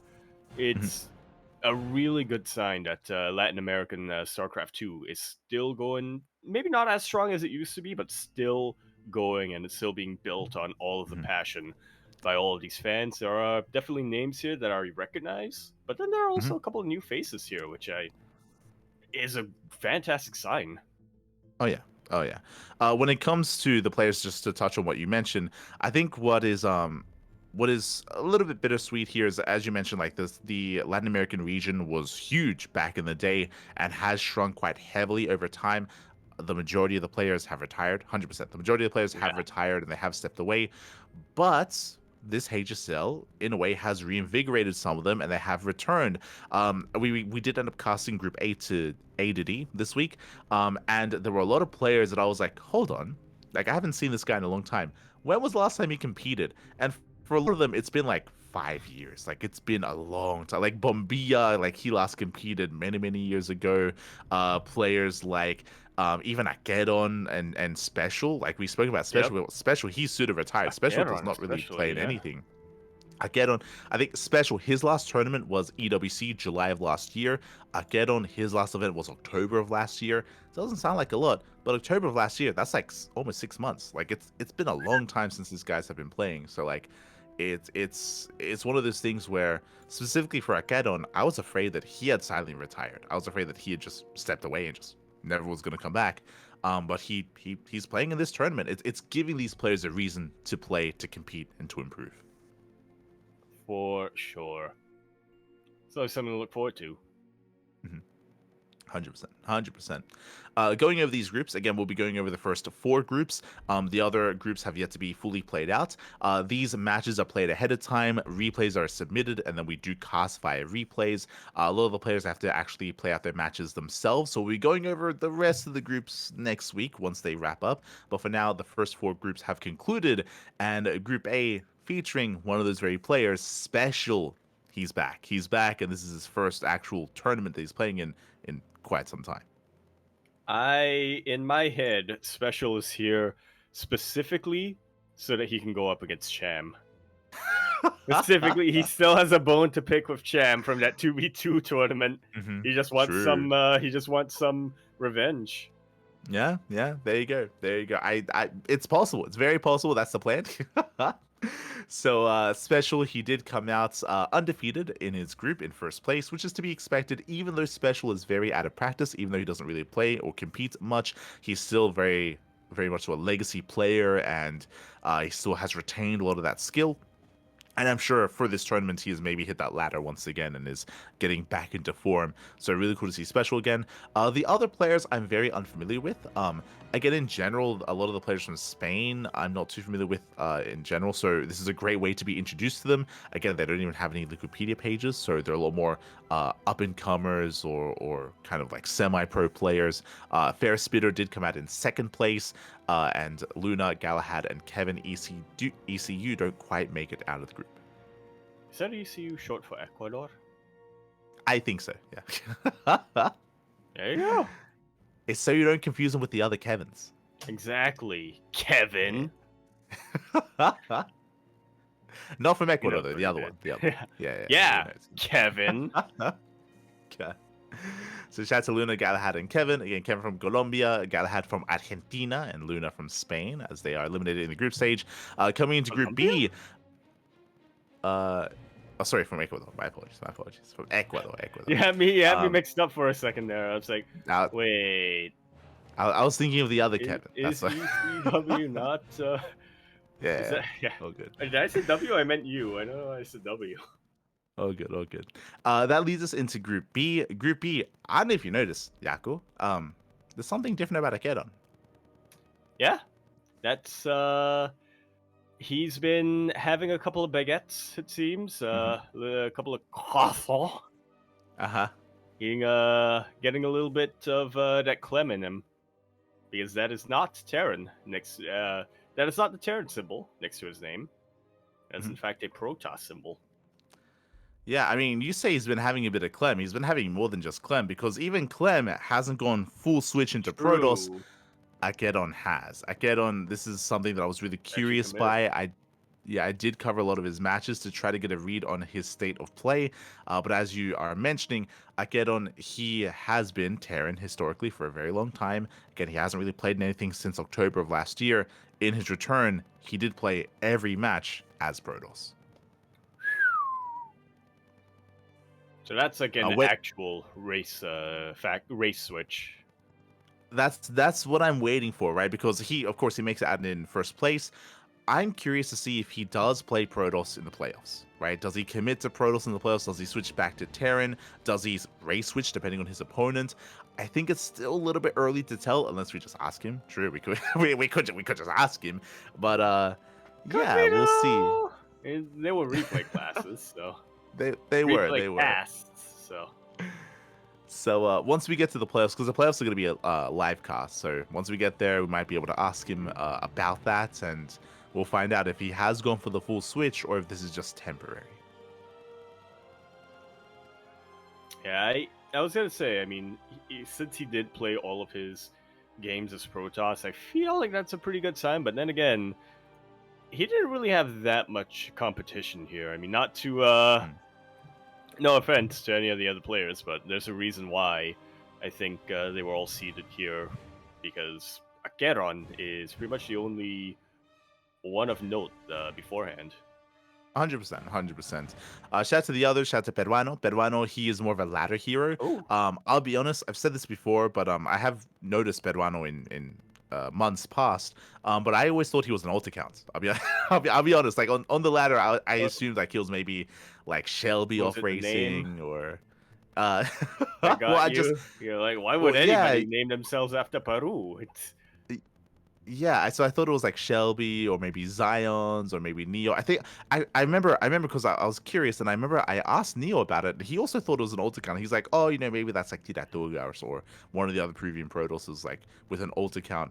But no, he is like just a ladder hero. He is his own player, and this is, I want to say, one of his first times competing. So really cool to see him here. Does make it out of the group stage. I do look forward to seeing more of Peruano. He is GM, of course. He is GM, but again, he is not necessarily notable, as you mentioned. Not yet. Pretty soon, though. It's going to be the next Max Facts. There you go. Possible. That leads us into Group C. Group C, you mentioned before, Chamak or Chem is in Group C. Chem makes that in first place. Zion's in second. I did just mention Zion's before, but Zion's, he's another notable player. Zion's is another player that, again, has not competed in a very, very long time. So he's back after a very long hiatus, back for this tournament. Yeah. Yeah, I mean, just glancing over the groups, I do feel like Cham is probably the only one who is still somewhat active when it comes to competing. So, yeah, great to see that Zion's is back and still able to keep up quite a bit. Yeah, Zion's his last real tournament was back in 2022. So it's been years. It's Wow, been years that's since. actually way longer than I thought. Yeah, it was actually the last Sentimiento Latino was the last event that Zion's played in. So Ah, yeah, it's been a long time. So Zion's again, he's been gone for years. Now came back.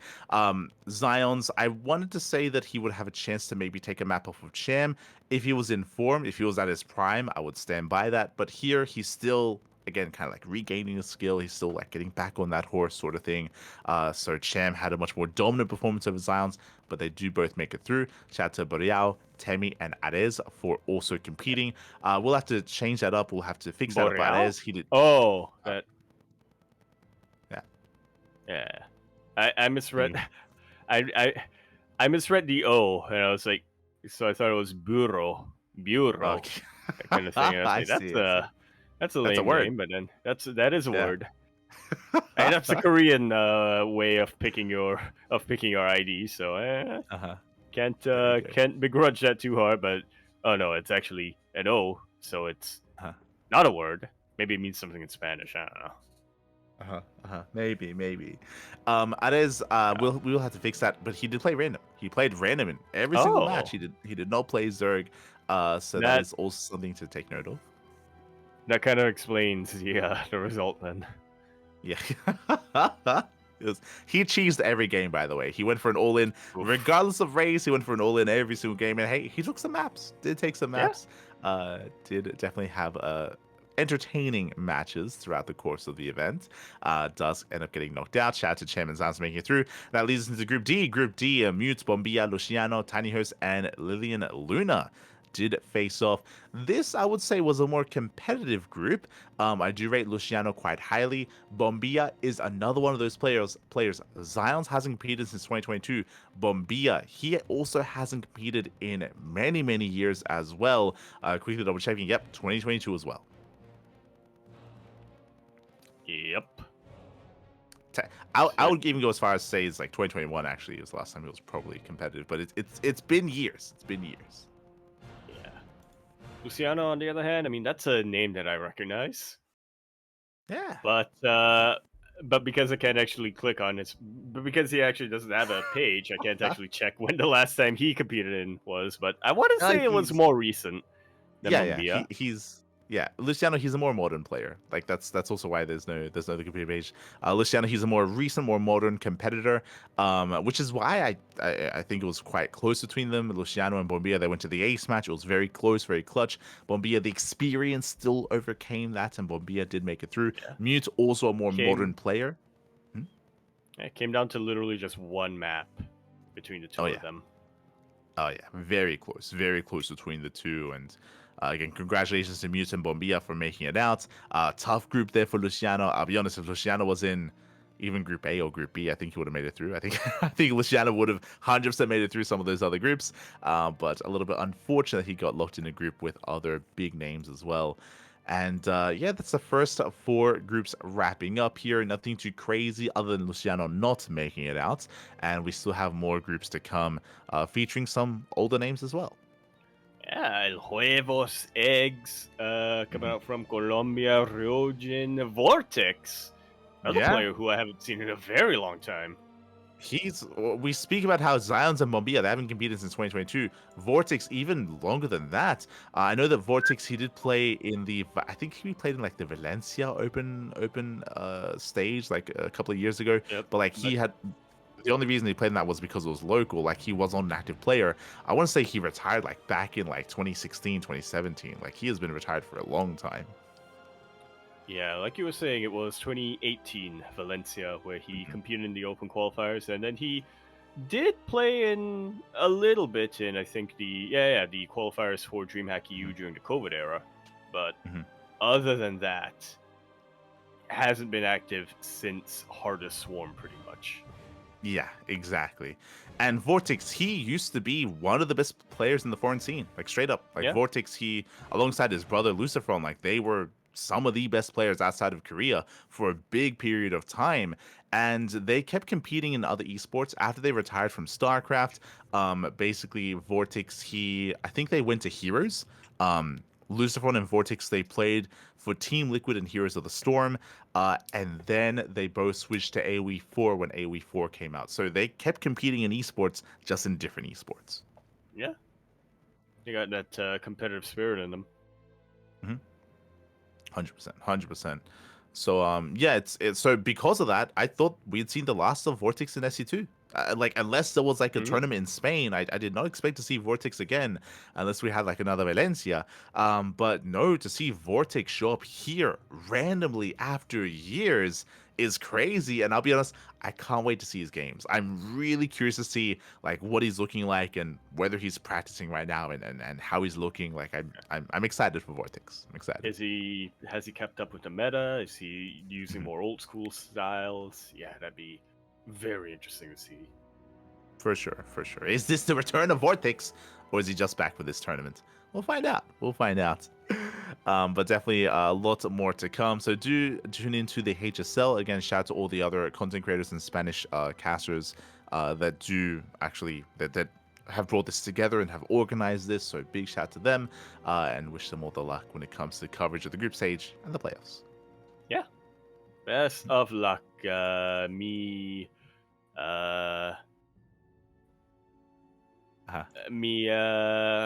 players de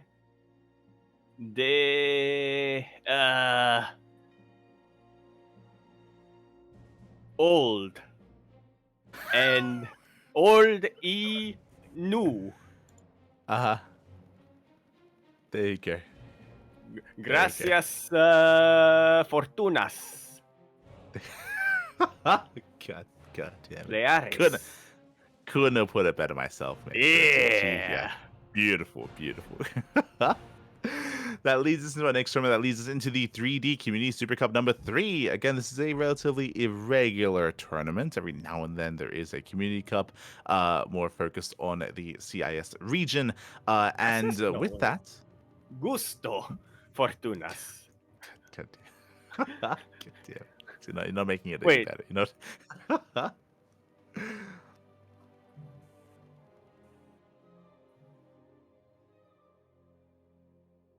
But yeah, with that leads us into our next tournament, into the 3D Community Cup. And with this, we actually had quite a number of names here play. It's fine, yeah, it's fine. But we had a lot of players we typically feature in events like the Fire Cup, for example, the best players in the CIS region, players from Russia, players from Ukraine, players from Kazakhstan, from all around.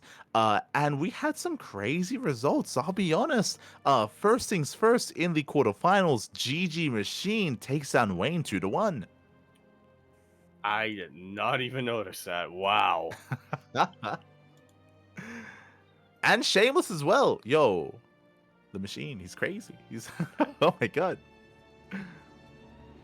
Well, Shameless ended up getting his revenge though in that lower bracket finals. Yeah. So some really, really interesting results. I mean, coming into this, there's a lot of hype around Wayne. I would say Wayne is like maybe like top 5 Zurich player in Europe right now. I mean, you could argue between Wayne and Young Yakov even. Young Yakov was not quite a part of this event. But yeah, for Wayne to be knocked down by GG Machine is, I would say, a crazy upset. I would even say that it is an upset for GG Machine to take down Shameless as well. And GG Machine, he even went to the ace match against Strange. So really, really strong performance there out of GG Machine. As you mentioned, did go down in 3rd place, but still like a crazy run here from a very young player. Yeah. Good sign for future events. One to definitely keep our eyes on.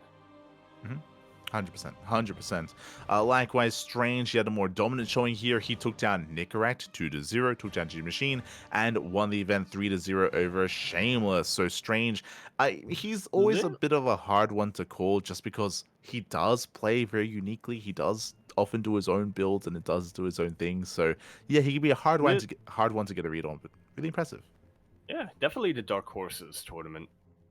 Without a doubt. I mean, looking at this, looking at the signups that we've had here, you would identify the favorites as being, Wayne, maybe Nicorette, I want to say Replicant, but honestly, it's been a while since we've seen much from Replicant. But I mean, yeah. So Wayne and Nicorak definitely being the favorites there. And then even when we go into the finals, you see Strange versus Shameless. Honestly, I would have favored Shameless Mhm. because it's a PvP and because Shameless has also had some really good results in the past couple of weeks. Strange coming out of nowhere, coming out of left field, and just taking that victory, even going 3-0 in the finals, only dropping Yeah. one map to GG Machine. GG Yeah. Machine, we were praising him earlier on. He was the only one who was able to make Strange bleed in this entire tournament. Yeah, really, really good performance there at the G Machine, and congratulations to Strange. I don't want to gloss over Shameless as well because, as you mentioned, Shameless, he was the one that actually eliminated Wayne. He did eliminate Wayne from the Yep. tournament, got his revenge over GG Machine. Like Shameless, very much so in form here, does walk away with second place. So yeah, some really strong performances, and again, a little bit surprising to see Wayne struggle as much as he did here, just because we often rate him very highly. I do know that Wayne, he isn't playing as much as he used to. I mean, it's the off season, so a lot of players are kind of taking a bit of a break, taking a bit of a step back. But we still expect Wayne to go far in these events. So to be knocked out as early as he was is definitely a surprise. Yeah, without a doubt. Although maybe it was a sign when I read the notable participants and I saw somebody by the name of Master Vasya. And immediately I was like, oh, he changed back to Vanya, but Master Vanya, and he's playing Terran now? And I was like, wait a minute. Wayne wouldn't No, play Terran. Vanya wouldn't uh, play Terran. I was like, different guy. different. So with that, GG well played. That leads us into our next event. That leads us into our Legacy Weekly Japan, where I would Still say going we strong. yeah, still going strong. Still, this is what the 448th Open Cup. That's crazy. Oh my Yep. god. Crazy amount of events there. Coming into this, we do all rate Sayark very highly. Sayark is not the most active player anymore, but he does still play in these regional events. Sayark does make it to the finals, but no, instead Vice Ravanya takes down Sayark 2-0. Yeah. Which, I mean, to be fair, these are probably the two Mhm, players from Japan who. These are definitely the two top players from Japan. They're the mhm. ones who, back in the day when we had. When rest of Asia Yep, was Taiwan, Hong Kong, Japan, Macau, Mongolia, yep. these were the two who would show up and make fairly decent runs. Yeah, they often would. They often would, and as you mentioned, like they are the players that we expect to make a deep run. So congratulations to Vaishravanya for taking down Sayak 2-0. Nai? Oh wait, no, that's a one, not Nai. That's fine. But does tour. So congratulations. Shout out to Sayak, of course, for getting second place. And again, shout out to the organizer as well for hosting this event for as long as he has. Legacy Weekly Japan has been around for many years, and might be the longest running tournament. I It's think not the an Open longest Cup, but running weekly tournament. yeah, Yeah, an Open Cup. But it because is many tournaments have come and gone, but Legacy Weekly has stood strong for a at very long least time. 2016, right? Probably even before then. Mhm. 20. Oh yeah. I want to say since 2014 actually, but somebody can fact check me on that. Yeah, for sure, for sure. So a lot of history here, a lot of legacy behind this weekly tournament. So big shout out to the organizers, and I'm sure more Open Cups to come.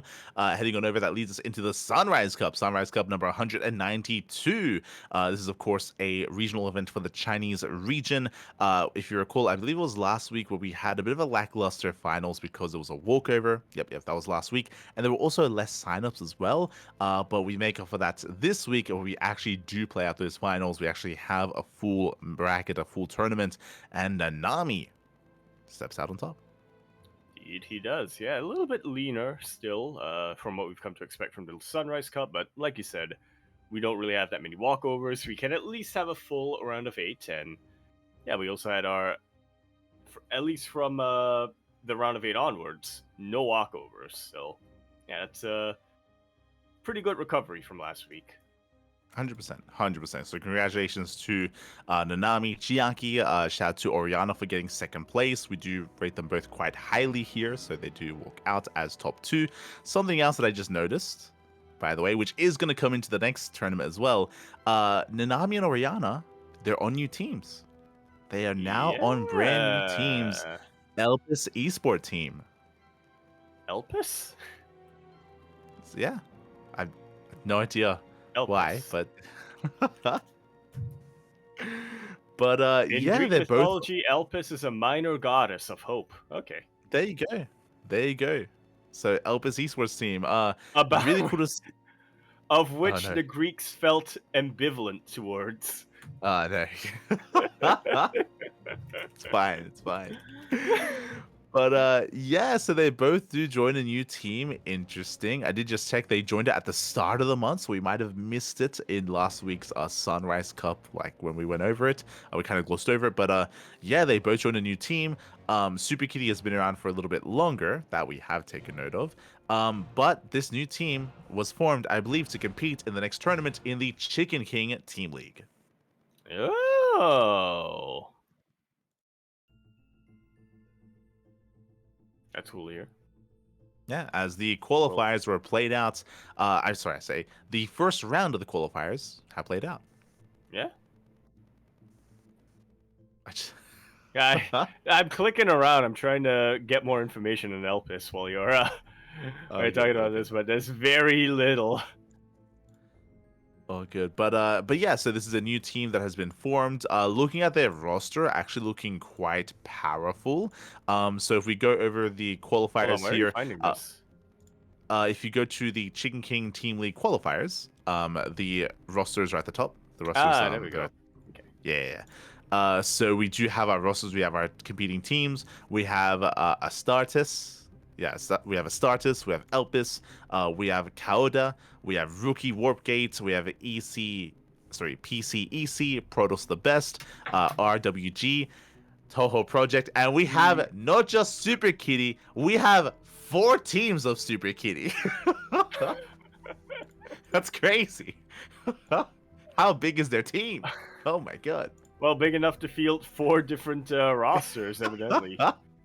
3, 6, Oh my 9, 12, 15 players apparently. Well, 16 if you include the one who cannot be fielded anymore. Yeah, there you go. There you go. So Super Kitty, they split up their team into 4, so that's how super they are. That's a big kitty. To have 4 teams, Jesus. Some of these other teams we're familiar with, right? Like we've casted Rookie, Toho Project before or to be, PCEC before. yeah, to be fair, Rookie Warpgate does also have their B team, RWG. Oh, true. I want to say Fish. RWG Fish is involved somewhere in there, and also Pineapple. Pineapple Fish. It's my final. Wait, that's my final answer. RWG Pineapple Fish. It's Yuji Yan. Apparently that I got translates the yuan to correct. Yuan is fish. Yuji Yan apparently translates to kindergarten. So I guess that's rough translation would be like academy team, right? Like And a kindergarten fish. Fish garden. Because you know what? Fish. school. A group of fish is a school. Yeah. There you go. Yeah. Kindergarten of fish. The kindergarten fish. There we go. RWG kindergarten fish. But Can I yeah, just so draw they your do have their attention for a moment to PCEC and their roster. There's Yeah? one player that stands out. Nami. Not Nanami. I mean, but not to be confused with Nanami, different Protoss player. Yeah. I mean, getting into our rosters themselves before we get too ahead of ourselves. So we have Astartes, full of players that I'm not too familiar with, to be honest. But regardless, a solid lineup nonetheless, as in they have a lot of players in their roster. We have Elpis. Elpis already looking quite strong, to be honest. There are a lot of players here that we are familiar. Lemon is on the team, Nanami, Oriana, and SCV. All of these players we have covered, we have casted before. That's a pretty hefty lineup.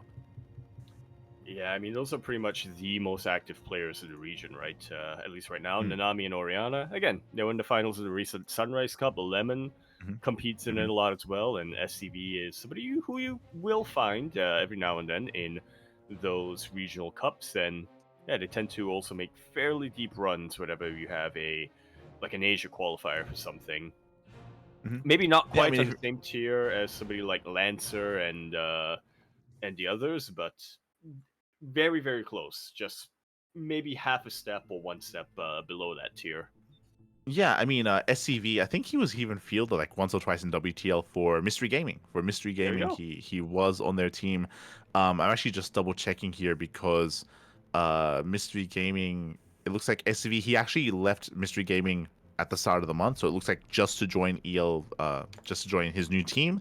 And actually EES, looking at Mystery Gaming's, EEST, yeah, because I remember it's not Elpis Esports, it's Elpis Esport Team.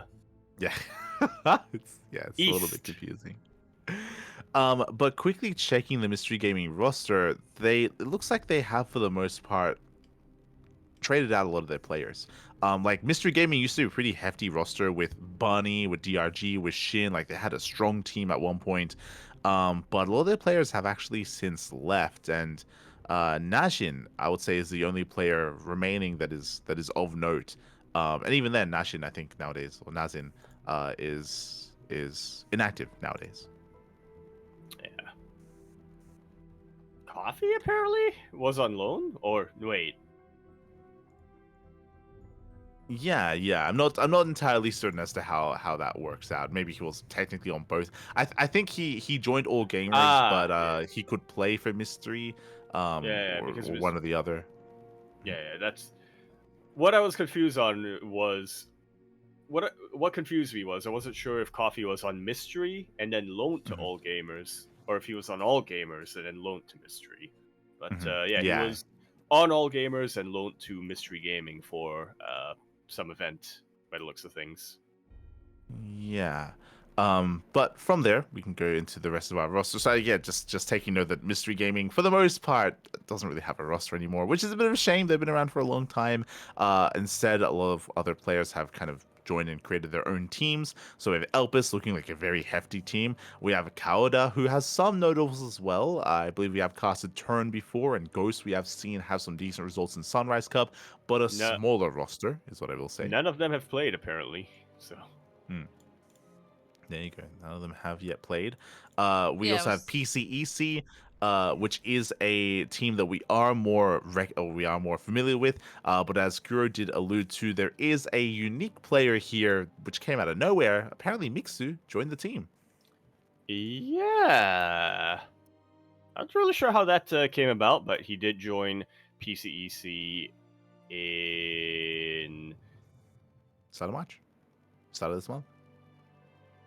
start of this month. Just got updated. Yeah. So I mean, again, a lot of players did leave Berserker 12th of March. There we Esports go. last. Yeah, a lot of players left Berserker Esports last year. We did cover that when Berserker did decide to like step back from their pro roster after WTL did conclude. So really cool to see that Mixu was on a new team. I don't know how this collaboration came about and how they got into contact with each other. Every now It and then this happens, right? Where like you have like a player from Europe join well, one of these Chinese teams, like what seems to be a little bit out of the blue. well, you say that, but you say that every now and then that happens. But I feel like PCEC has been the only team recently where it's like we need one player from EU.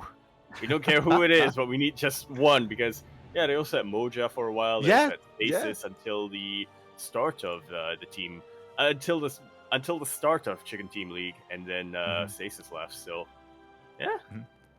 yeah, Yeah. I was trying to remember which was the team that Moja joined, but you're right. Yeah, Moja, he did join PCEC as well. So, yeah, for whatever reason, they are the team that does reach out to the European region every now and then. For they got to corner that market, right? The EU yeah. market, the EU fan base. So I appreciate it. So they do have their ace. They have their ace player, I would say, in Mixu. So they have potential there. Scrolling down, we have Protoss, the best. I don't know why that team doesn't have pure Protoss. I see a Zerg and a Terran on that team. I see him. My theory is that they started as Protoss, but then they race switched, and then it was too Ah, late to kick them out by that point. okay. That's my theory, my working theory. It's either that or maybe they're all in unison. Maybe all the players they all believe that Protoss is the best. Like you have to have that like Ooh, mantra. You have to have Imba. that ideology. Yeah, to join. Makes sense then why Hella and Yikin haven't Uh-huh. filled it yet. There you go. There you They go. also have Trap, but that's not Mhm. that's not Not Gemini Trap. Yeah. Different trap. Different trap. We have rookie Warpgates. Likewise, we have some notables here. For in We my casted eyes, Drink the before, most. right? I think so. In my eyes, the most notable is Pioneer. Like I recall seeing some really good results from Pioneer in the past. So, yeah, interesting setup, interesting lineup there. Leads into the rookie team. Hey, do you notice Stray? Lumina, Flood, Connect, F2. That leads into Super Kitty. Super Kitty has just insane roster. Do Uh-huh. Wait, do you think Connect F2 is related to F2 Click? I would hope so. I would hope so. Do you think they work together? Do you think they Archon mode and they? It's You really think just an they're awful connected? Archon mode because they both have to win constantly, so they're just dragging each other's armies away. You say each other's army, it's the same army, but it's like they just Yeah. yeah. No. No. Most dysfunctional Archon Mhm, you can imagine, and you know what? I'm all for it. mhm. There you go. There you go. Best of luck. Best of luck. And yeah, Super Giddy lays this with their roster. A little more amateur players is what I will say. I do notice Miggy. Miggy, he has a player that has gotten some recent results, so it's interesting to see. And we have Toho Project as well. Coming into this, the first team that we looked at did look the most competitive, which was the Elpis esports team. But I want to say some of these other teams, they definitely have some key players that can definitely like make or break a match for them. Yeah, I definitely think the favorite teams for this season are obviously Elpis Esport Team East, Mhm. that's the acronym, PCEC, and I think those are the main ones. But I believe in Rookie Warpgate a little bit just Yeah. because I vaguely remember casting Drink before. hmm hmm Yeah. Fair enough. Fair enough. I can get behind Rookie Warpgate as well. Um, I can get behind him. Otherwise, going over some quick results because it looks like the qualifier is they're going through a round each day, so it's going to take a while for them to progress through the qualifier. The first round has already The OSC concluded method. here. Oh yeah, the OC method. No team has been eliminated yet, as Mm-hmm. teams are being knocked down to the lower brackets. So no one eliminated yet. There is still a second life for them. We do see Super Kitty 2 takes down Stardust 6-0. Strong setup there, a strong first round. We have Elpis, they take down PCEC. Mixu did not play for this first round, and hopefully they can get him on for a future round because without Mixu, they might be struggling a little bit. But again, Elpis, they are one of the heavy favorites to go far. We have Protoss the best. They take down Super Kitty 4, and Super Kitty, their main roster, take down Rookie 4-2. There we go. I just cannot keep. I can't keep up with which Skitty gets defeated and which one wins. It looks like we're actually gonna have Skitty v Skitty match Uh-huh. in the next round of the upper bracket. So No. Skitty 3 going up against Skitty 2. So God damn it. that's not gonna be confusing. Skitty's a Pokemon, right? Am I crazy? Skitty's a Pokemon, yeah. Why Evolves do they not have the into Pokemon something different. as their roster? Why do they not? They Sorry, might. as I their can't. logo. They I might. I can't can't tell. actually tell because of how low res it is. Skitty is pink, and their logo is pink, so it might be a Skitty. It might be. It might be. It might be. Evolves into Delcatty. There we go. There you go. There you But go. exposed to a Moonstone. But yeah. So we do have the first round wrapping up, and we have the following rounds ahead of us here. Looks like top 4 qualify. So it's going to be 4 teams here making it into the main event. Does the main event have Versus invited who? teams? Okay. Yeah. Yeah. So I was pretty sure. I was like, mate, we're missing some teams here. So it looks like in the main event we have Team Hist, we have Team Little Fairy, Starlight Twinkle, and Team IW. And also TBD. And yeah, TBD. I think that's which I think that means that's one more. If my math is correct, so this is invite. Wait, 1, 2, 3, 4. It could be one more invite, but then Hmm. it's also Yeah, the 4 math. qualified teams. Yeah, So yeah, that would yeah. be 9 total. But maybe they do Yeah, want to yeah, have so a play-in. Or maybe that or maybe TBD is that's just. the play-in. Oh wait, but it can't be a play-in because it's. I would assume that's just a placeholder there. So I guess we have 4 invited teams and 4 teams from the qualifier. Again, I believe these invited teams were invited based on their performance last season in the previous Chicken King Team League. So yeah, great to see them make their return, and we'll be covering this event over the course of the next couple of months. Would make sense. Yeah. There you go. So that does wrap up the Chicken King Team League. That leads us into Little League Cup number 36. That is going to be our next event. Again, more of an irregular event, but we did have a full bracket here. Did have a full Ooh. bracket with quite a number of invites. We had Creator, Trigger, Zan, Bunny, ByuN, Kyor, Gumiho, and Shin. Indeed, we did. I'm not gonna lie, Light. Looking at this bracket, looking at the one Zerg player in here, I would not have expected him to make it far, let alone become the champion. Shin, taking the best of 7 grand finals of a creator, 4-2. Yeah, very, very intense matches here. Very close matches. As you mentioned, went to the ace match against Zan, went to the ace match against Trigger, and did make it all the way to game 6 here against Creator. So really, really intense matches here. Congratulations to Shin. As you mentioned, I can see Zan beating Shin. I can see Trigger beating Shin. Like, there was some really, really close matches here. And we also got to feature some TVTs. Kyor takes down ByuN, Creator takes down Gumiho, Trigger takes down Bunny. Really, really competitive matches. Really, yeah. I mean, there's barely any one-sided series outside of Kyor versus ByuN. Yeah. Yeah. No Yeah, full sweeps except for Kyor versus ByuN. Yeah, GG, ByuN well played. got So, one out this time. I mean, Not enough TVTs can be mountain like power, that. you know. Yeah, it happens. It happens. It's TBT. But yeah, really, really intense matches here. Really cool to see. Shout out to, congratulations to Shin for becoming our champion for this Little League Cup. There's not much that we can say about the graphic here. It's actually looking pretty clean. I'll be honest, the graphic. It's looking pretty clean. For Lulu Cup 36. Yeah. Yeah. You know, there's no Lily like Bay. floating player. There's no like gap where like underneath their body, you know, in between the edge of the graphic. Everything's the pretty text is centered. aligned. Yeah, it's aligned. Mate, Yeah, what's going on? that's a pretty good graphic. You know, the Luli team, they are capable of doing stuff like that, which is why You say, when we go to 37, wait. So what I was gonna say is that which means like they can make a graphic if they wanted they to. If just they really choose wanted not to. They just choose not to. Or do you think like As this is a an different aesthetic person? Do you think? choice.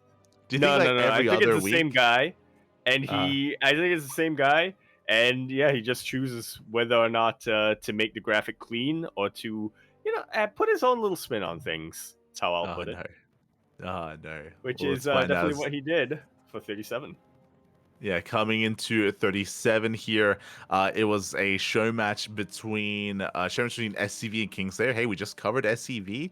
He's no longer on Mystery Gaming, Yeah. by the way. Did join a new team. Did join Elpis. But that is a graphic. What am I looking at? You're looking at a graphic that isn't quite a graphic that has screenshots of the player avatars that are different sized. When They're you look different at it, size. You know what's crazy about this, Yaku? Is that for some reason the font is a different size from the player names. Like SCV. they are. It's the font for SCV is smaller than the font for Kingslayer for some reason. I don't, and it doesn't even see Kingslayer. And also, it says doesn't say Cassie. Kingslayer, it says Casey. Yeah. Yeah. God damn it. Or no, that wouldn't make sense at all. I was gonna say, do you think that Kingslayer, there's a situation where he has multiple legal names? His Chinese name is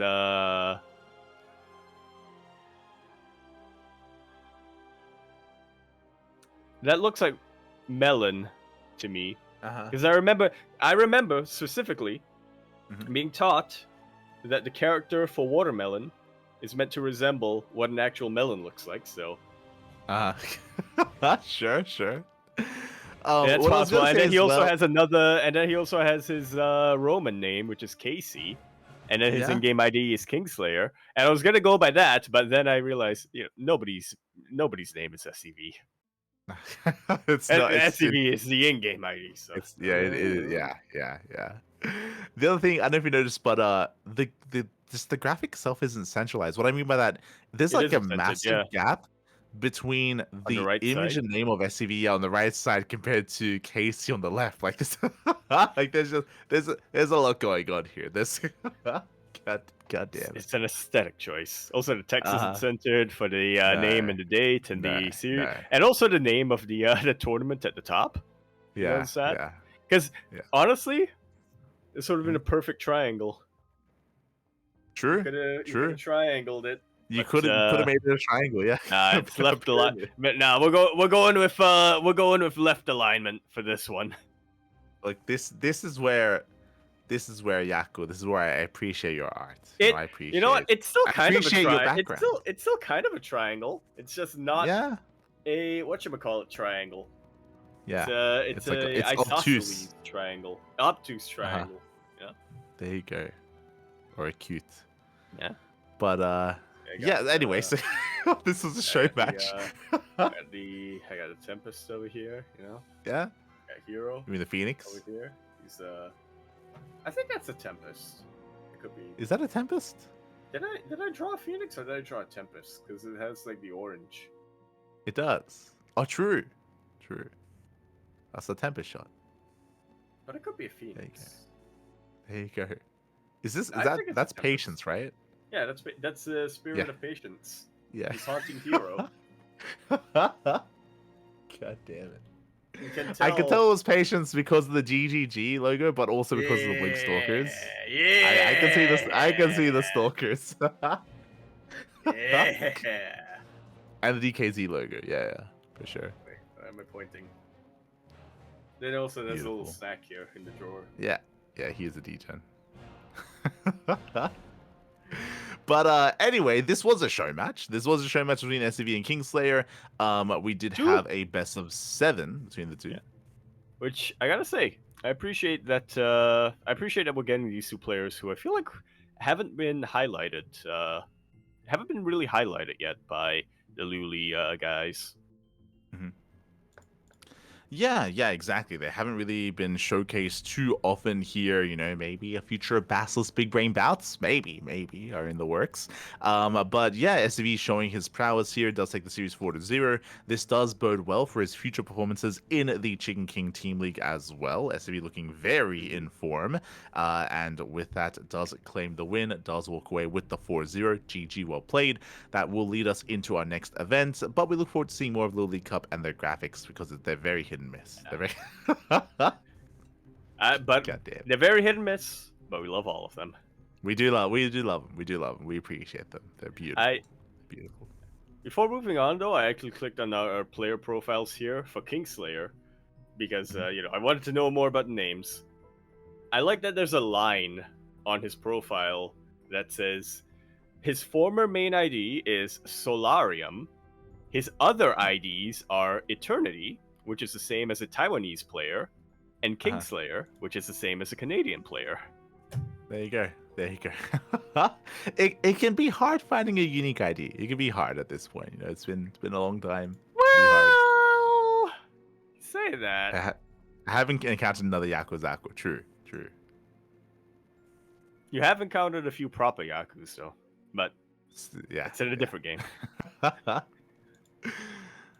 Regardless, that leads us into our final show match for the week, the Soup StarCraft Global number 15. We are going to be featuring 4 players here, 4 invitees. We have Hero, Gumiho, Rogue, and Trigger, 2 Protoss, 1 Terran, and 1 Zerg player. They face off Perfectly in that balanced.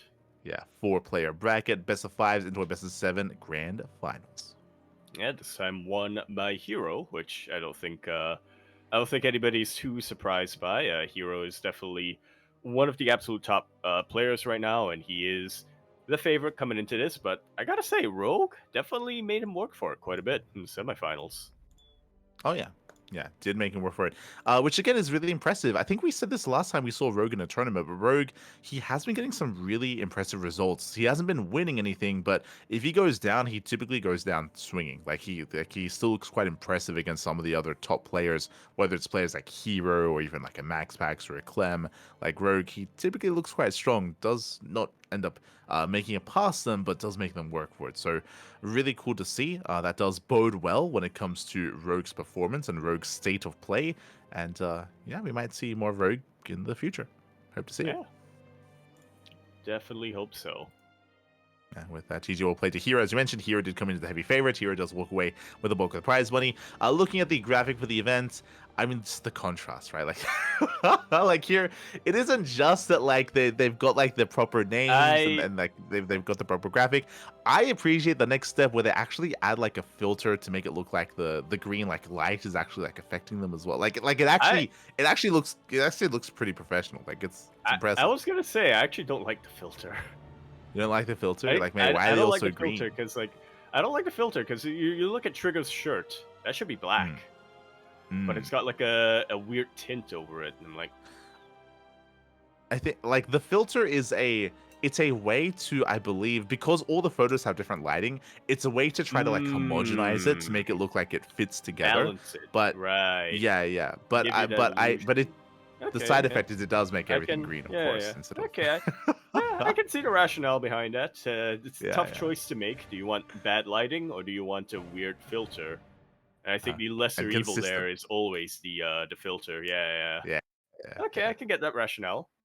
That's how you Instagram. Yeah, I Bad I filter. started editing my photos recently.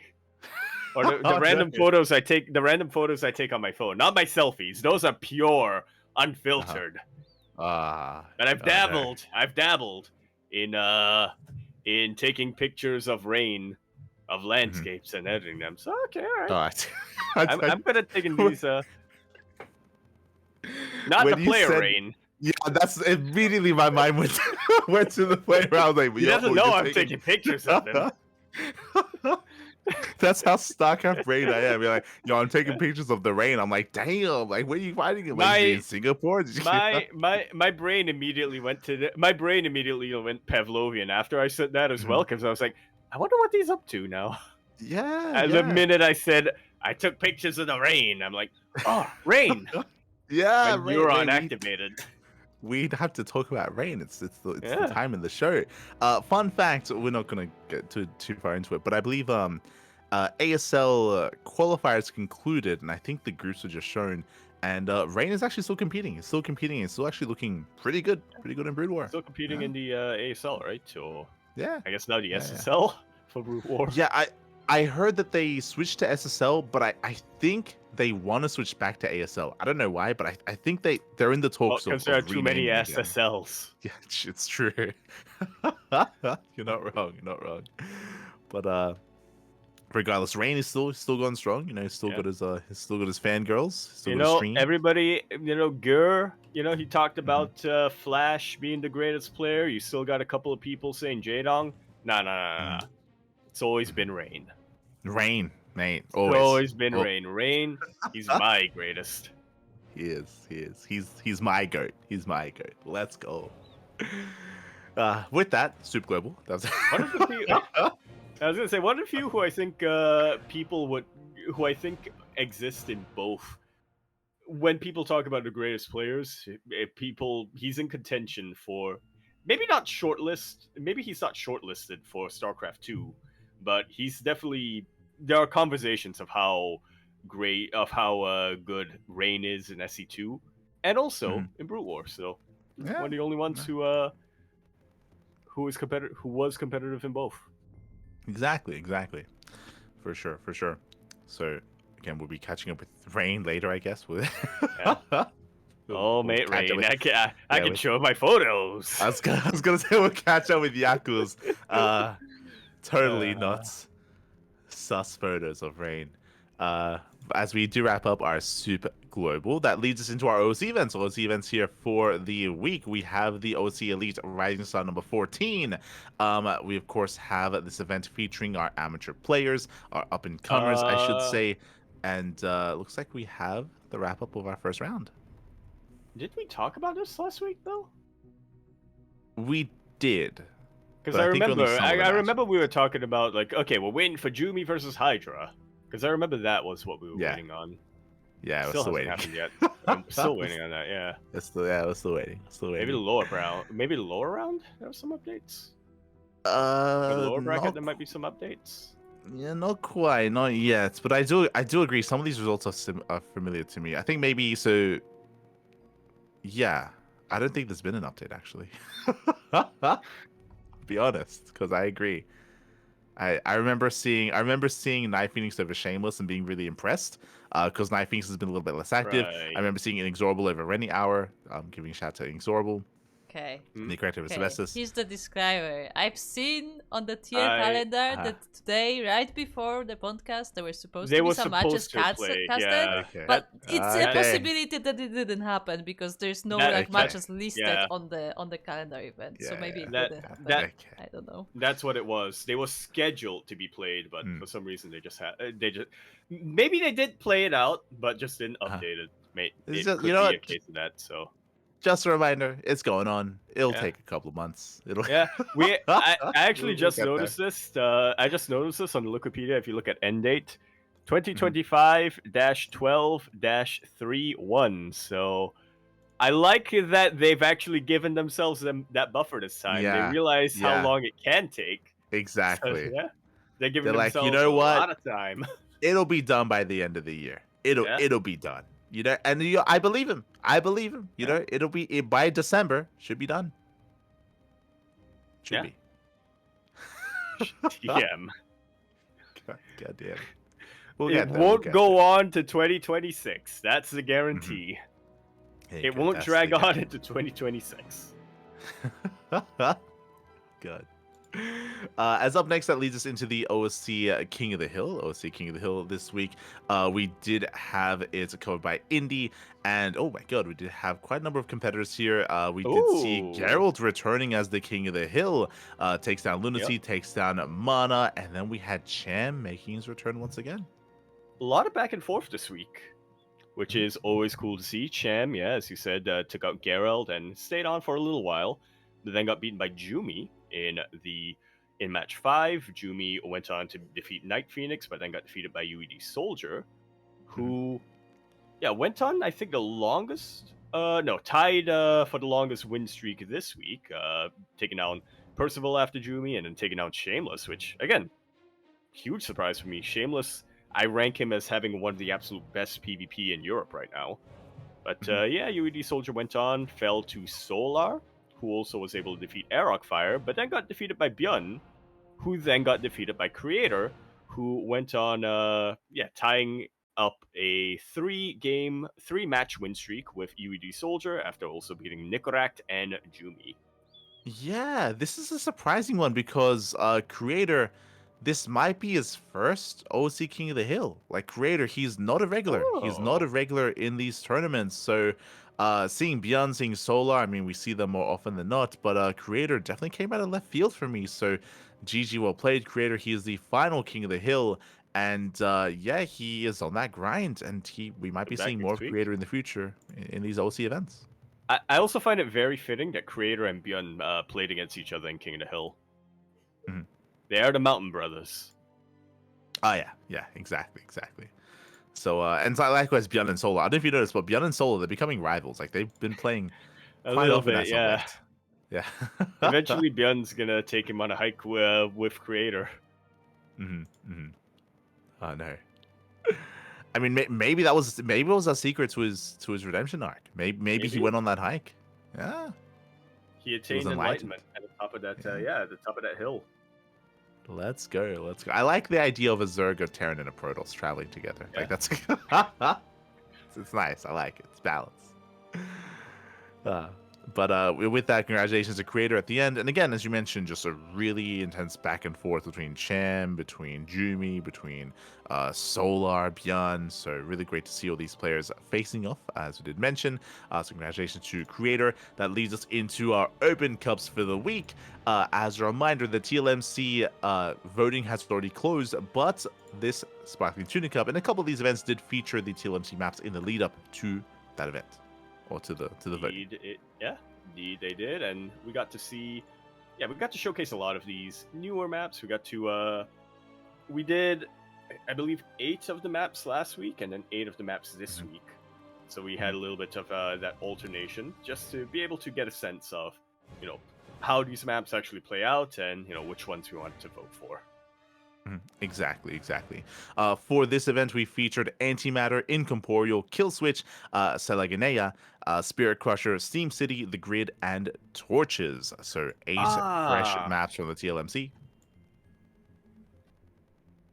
Yeah, it's coming back to me because it's coming back to me. I remember talking to Light before the in the pre-show and saying that I don't remember which map I voted for, but it was either Killswitch or another similar match. Torches was the one. There you go. I remember I either voted for Killswitch or I voted for Torches as my 1-point map. There you go. Yes. Because I think the Grid was my 2-point map. Steam City and Maganatha, those were my 3 and 4, but I don't remember which one was which. And then Last Fantasy, that was my number 5. Yeah. Sorry for Noxio and Hyper One, but I like Last Fantasy, so yeah, 100. I mean, I voted for Last Fantasy as well, 100%. The Grid was a really fun one. The Grid was also featured in the finals of this tournament. Of course, we did have our regulars. Solar has become more of a regular in these events, and ByuN did face up against Solar in the grand finals. It did have also feature some other big names. Creator also competed in this event, but Creator got knocked out early. There was a crazy upset. Nickrat. I would say right now, I've been saying this for a while, Nickrat, this is currently his strongest matchup. We saw Nickrat take down MaxPax a couple of months ago. We saw him take down Hero a couple of months ago. Here he takes down Creator. Nickrat, he's got some crazy aggressive TVP. It feels like not that long ago when we were talking about Nickrat and how TVP was actually his weakest matchup, and TVZ was the strongest, but I feel like that's kind of reversed recently. Yeah, I would agree with that. I think that right now he struggles a little bit more against Zerg, but against Protoss, that is where he can thrive, and he takes down Creator. Crazy upset, big win there for Nickrat. Did go down to ByuN in the end. ByuN, he was able to overwhelm. He did take those TVTs against Homeowner and Nickrat, and ByuN did have that series against Solar at the end of the broadcast, featuring Killswitch, Incorporeal, and The Grid in the finals. But Solar, he was on another level, bearing in mind that when it comes to this tournament, the new maps are a big factor when it comes to how comfortable our players are and what they're exploring and what they're trying out for the first time. It was an intense back and forth, but overall, Solar, he was able to survive the aggression of ByuN, is what I will say. The scoreline does not reflect how close the games actually were. Oh, yeah, exactly. Very often we'd see ByuN being hyper aggressive, getting damage done over time, and Solar would have to just weather the storm and eventually would be able to break out and get into like Lurker Tech or Ultra Tech. We'd have that back and forth. So really fun finals, really intense matches. In the end, Solar did come out as the victor. Yeah. I also kind of like that we actually did ask the players for some feedback, and Solar and ByuN, they're on complete opposite ends when it comes to the new maps and what they think of the new maps. Exactly. I think ByuN, he was very open to the idea of just having variety. Like I was asking them about Last Fantasy, about the maps in general, and ByuN, he was just really open about all things really, whether it came to 3-player spawn maps or speed zones or healing pads. Like ByuN's just like, I just want more diversity when it comes to the map pool. Solar, he was your traditional pro gamer where he's like, I want my standard maps. I want defendable third, I want to expose fourth base. Exactly. I want the variables to be as contained as possible. I don't think I'm using that correctly. I don't think I'm using that word or that. How do you contain the variables? But you know what I mean. You Limits. want there to be just Yeah. You just contain the variables. Just contain them. Just put them contain in the a box. variables. And there you Put go. them, put them in a box. And don't think about it. They're dead Don't think and about they're it. alive at the same time. God. But yeah, Solar he had more of those more like typical stereotypical pro gamer responses where he just wants the most standard maps that he can get his hands on. So it's interesting to kind of hear their kind of conflicting ideologies when it comes to the Yeah. map pool. But regardless, they both did want new maps. Regardless, they did want Mhm. some new maps, and there were definitely maps that they did enjoy in the new map pool as well. In the Team Liquid map contest, there were more so positive than anything about the new maps, and yeah, just always nice to hear the insight whenever we can. Yeah. Oh yeah. With that, that leads us into the Warriors TV Monday number 27. Bearing in mind that this is a dual event in the sense that it is a weekly tournament, but it is also in seeding and allowing players to actually qualify for the Spring Championship. Indeed. And I have to double check this because I think Clem and Hero are already qualified from last week, but yeah, I will double check that. But regardless, we did have our series, and I'm shocked and very pleasantly surprised that we did have a TVP finals. Clem was in that TVP finals, but it wasn't against Max Packs, and it wasn't against Hero. No. Nikita coming out and honestly really redeeming himself after last week. It felt like he was in a little bit of a slump last week, but this time making it all the way to the finals and also going all the way to the ace match against Clem after beating Hero and Creator and Cure. I'm very impressed here by Skillus. Yeah, Skillus, he popped off, and it's one of those things where, I mean, we hype up Skillus all the time, and I would agree that, Skillus, he maybe had like a rougher week here and there, but for the most part, like, the stonks for Skillus have been going up. Like, for the past year, like, he has been improving, has been getting better, and these are the results that he has been getting more frequently, but still, impressive results nonetheless, right? To take down Cure, Creator, and Hero. Big wins there for Skillus, and the force claim to the ace match shows that Skillus, again, he is on the rise. He's looking impressive, and he is definitely leveling up as a player. Absolutely. I mean, honestly, year of Skillus. I think that's doable. That's fairly realistic for him to win a big event this year. For sure. He's definitely on point. He's definitely on fire. So congratulations. I believe this is the first time Skillus has even made it to the finals of a Warrior TV Monday. Like as you mentioned, like usually Hero, Max Pax, Clem, sometimes a ByuN, sometimes a Solar, sometimes a Dark. Skillus, he's not necessarily the most regular here this far into a tournament, but again, this week was his week, so very, very impressive stuff. And that also means that Skillus, he qualifies for the Spring Championship. It means that Skillus, he's going to be a part of another big event. Yeah, I did just have a little bit of a double check. Yes, Clem, Hero, and Max Pax. Actually, you did already secure a spot in the Spring Championship, so Skillus. A little bit of the odd one out, but yeah.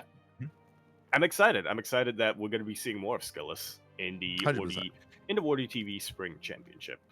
For sure. More events, always a good thing here to feature these players. Likewise, as you did mention, Max Maxi got knocked out by Clem in the semifinals. We had Solar take Clem to the ace match. If you remember, we were talking about Solar's redemption arc, and I would still say he's still on it here. He took down Classic 2-1. Big win there for Solar. And again, forcing Clem to the ace match, not an easy thing to accomplish, especially in the TVC matchup where Clem is a beast. Honestly, a little bit of unfortunate seeding here for Solar. Yeah. Because if not for facing Clem in the quarterfinals, I honestly think that maybe finals. We may have potentially gotten Solar versus Skills as our finals. Yeah, I mean, last week in the Monday Night Weeklies, Solar did defeat Max. Sorry, it was in the Hub Cup. That's it. In the Hub Cup, he did defeat Max. So, yeah, Solar, he has done that before. He could have done it again. Alas, as you mentioned, did meet Clem. It was actually last week in the Monday Night Weeklies where Solar did actually beat Clem. Did beat him in the Monday Night Weekly. So, again, there's a reason why we hyped Solar up so much last week is because Solar literally beat all the best players in the world last week. He beat Clem, Hero, and Max Fax. It was like he beat everyone, and ByuN as well. It was crazy. So Solar, he is now a force to be reckoned with, and unfortunate seeding, but a good series nonetheless. Oh yeah. Very good seeding indeed. As that And leads us into. Oh, gone. yeah. Oh no, I was gonna say yes. That leads us into the Monday night weeklies, but a little bit different this time. Hmm. As unfortunately, something a little bit something that we've come accustomed to for the Monday night weekly, but from the start they did say that it was going to be a temporary thing, that they would see how much funding they were going to be able to set aside for it. This is the first week where we actually did not have that bonus award for the highest placing Zerg, that Zerg Ye- bounty, if you will. Yeah, exactly. So unfortunately, Solar, he was the highest placing Zerg player, but does not get a bonus this time. So no bonus for Solar. Unfortunately, here he had a good run, but he got knocked out by ByuN and by Spirit in the best of one. Ooh. Big win there for Spirit. But I don't want to get too ahead of myself. There are some other really crazy upsets that happened. Trigger. We've seen him pop off. Trigger, he takes down Gabe 2-0. He takes down Hero 2-0 as well. And And Showtime then he and takes down Showtime. Showtime. Yeah. Yeah. Trigger, PvP on mate. point. The He house too mom. owed Hero and Showtime. Let's Yeah. and Showtime who just beat Max Pax. The Yeah. hell? there's a lot Upsets to all unpack here. around. Yeah, who just I'm took all down for it. Mana? Who Showtime just took taking down Mana? It's crazy. So the PvPs I are love this crazy this bracket. week. Yeah, like again, Trigger, I might say his Jimmy best beat match of Hero. the Jimmy, oh my, Esther, Jimmy. Hold on, I got now I didn't notice it. Now And I have to Max Pax. message. Best PvP confirmed? Maybe? We need Showtime v Jumi. We need to settle that. Who has the actual best PvP now? Because, oh man, Showtime beating Max Pax, Jumi beating Hero, and also Max Pax. Mhm. But then Trigger's also there. Trigger beat Showtime, so we need Showtime versus Jumi versus mate. Mate. Absolutely insane results that we're getting from this Yeah. Monday night weekly. Exactly. I mean, like we've been hyping up Jumi for a while. Like, yeah, well, you're talking about Skillus, true. Also, Jumi also has been Yeah. improving this year, and Jumi for him to take down and eliminate both Hero and Max Pax, two players that we expect to have a deep run in this tournament. They are gone. They are out of this by Showtime, by Trigger, by Jumi. Really well played, really well done. Talking about the upper echelons of the bracket, Clem takes down Spirit, Clem takes down ByuN. Clem does end up winning it all with his PVT over ByuN. I want to give some praise to ByuN though, because ByuN, even though he is a DJ and he does play in a lot of these tournaments, ByuN is not often in the finals. Like usually, Yeah. Clem, Hero, Max Pax, Solar last time. So for ByuN to make it to these final series is very impressive. Very impressive. Yeah, I think it's first finals in the Monday night weeklies. Mm-hmm. Yeah, the first final. So congratulations to ByuN for making it that far. Clem, of course, was still the favorite player coming into it, but ByuN did make a series out of it both times. Went to the ace match against Clem. Clem has some killer PVT. It is very impressive and very difficult to deal with. So very well done there by ByuN.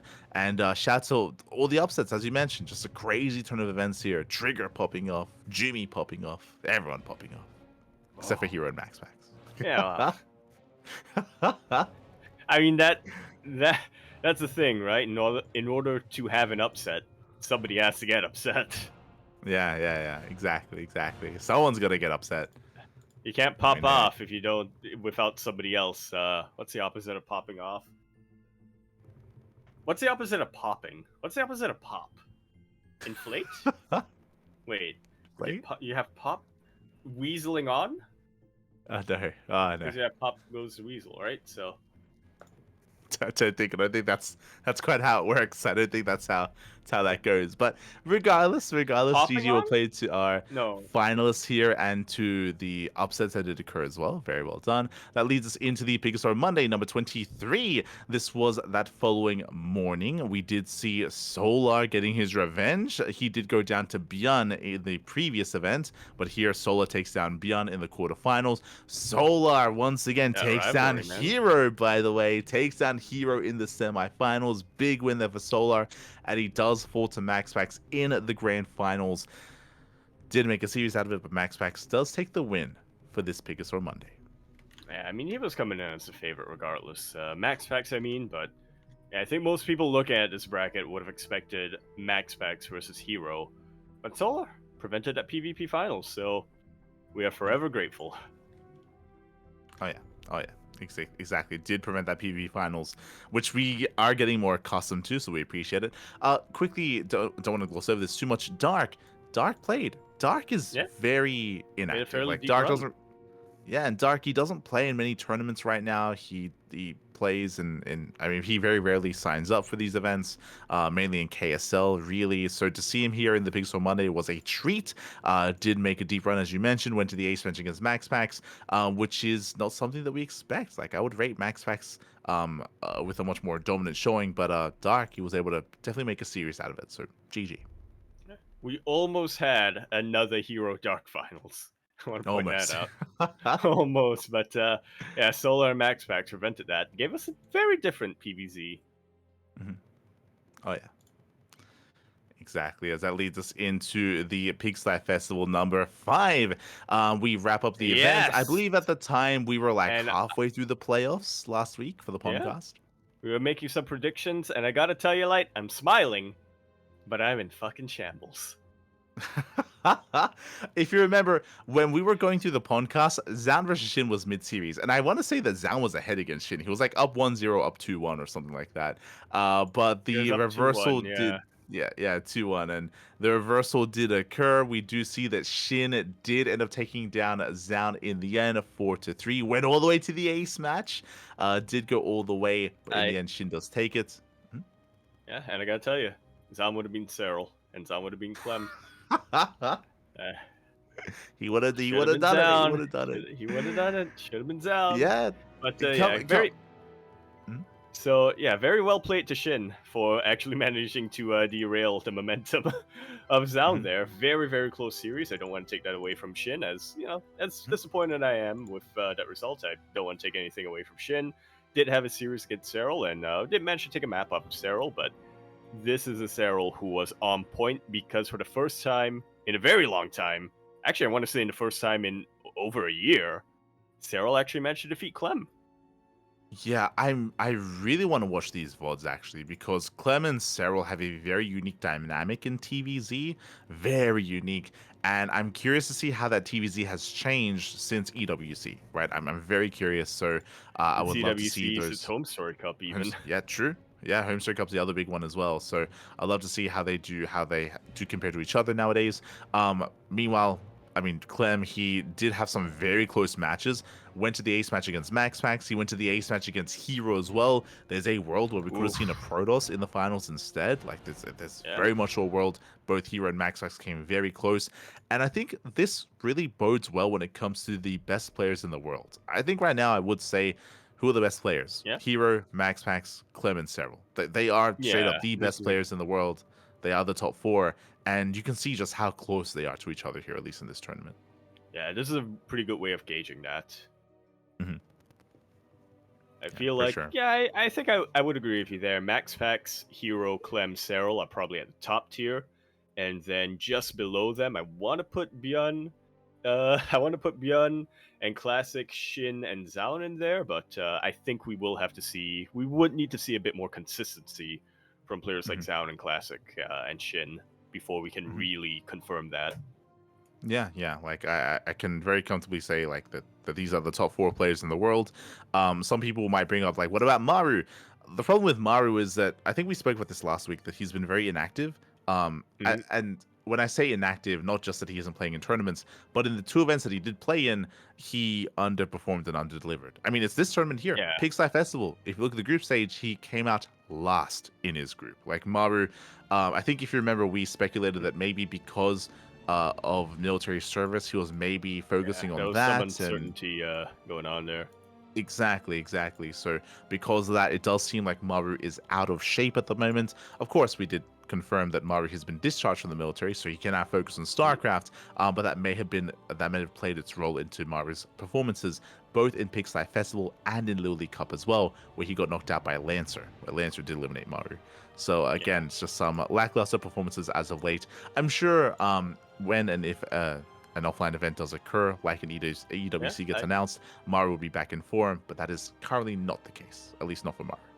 Yeah, I believe Maru has it in him to come back from the lackluster start to the year and, make a deep run in a big event. I'm 100% sure that Crank is going to force him to play the qualifiers for Bellum Segura. So, 100%. Maybe we'll see him there if he qualifies. Yeah, I mean, we'll get into it with the qualifiers, but that's going to be the next big events to gauge the skill of all the players, right? To gauge the skill of all the top players, to get a better idea of their hierarchy.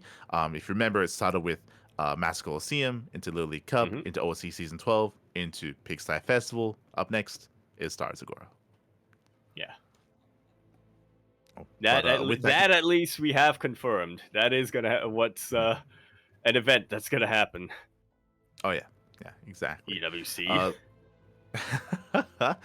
So shout out and congratulations to Cyril. We kind of glossed over, but yes, Cyril, he did take the series over Clem.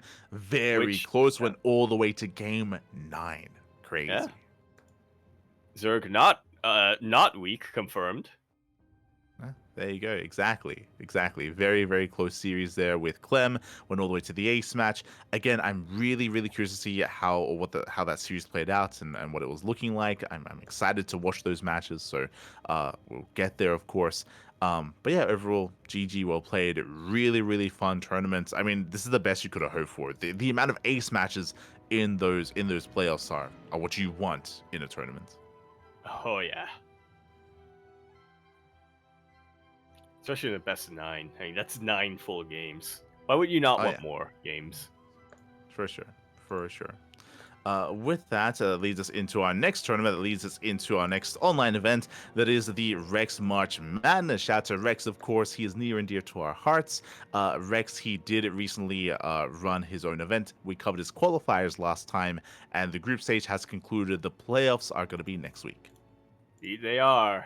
And already, immediately, looking at the results of the group stage, I gotta say, Shin was offended by what we said last week. By our discussion last week.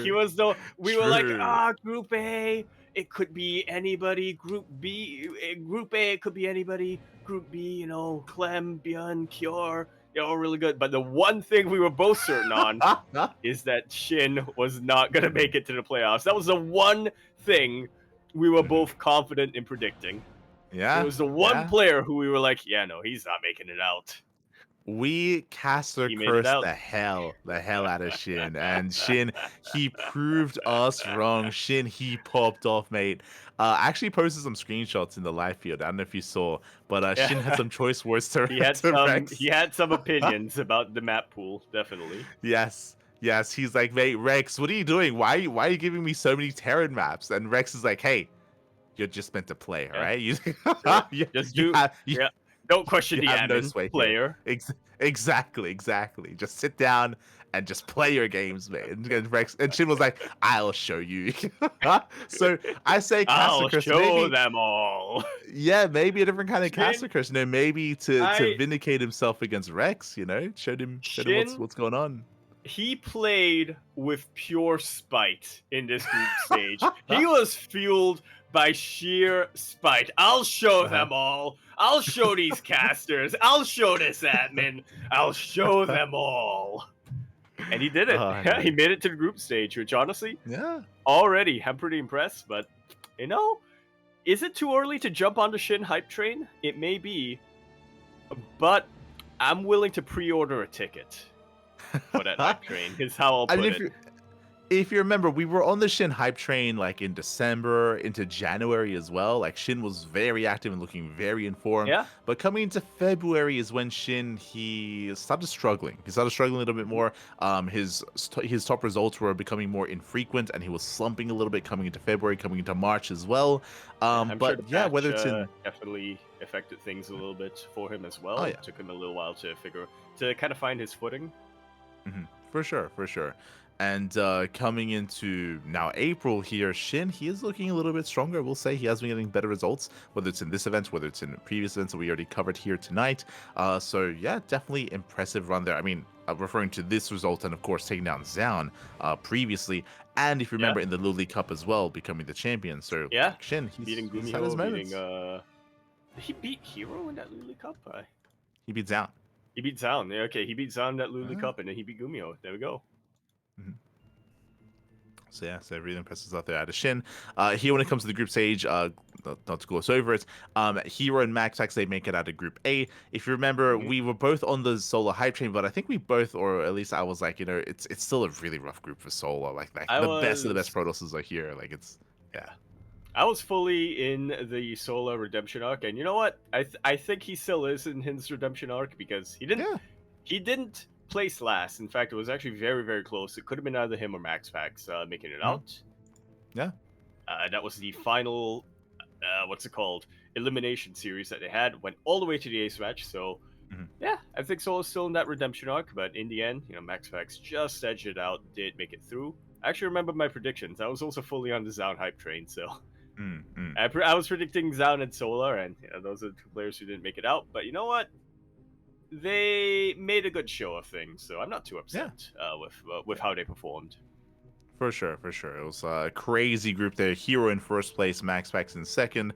Coming into Group B, we had Clem coming out in first place as well, having a strong showing, is what I will say. Clem versus ByuN was actually a lot of fun. It was a PvT, and it was ByuN popping off, dropping and counterattacking and pulling Clem apart. Clem would defend eventually after taking a lot of economic damage. Then he'd counterattack and he'd just pop off with blink control. Like Clem's like blink micro and decision making and unit control is crazy with his Protoss, and he did pull ByuN apart thereafter. It was very impressive to see Clem.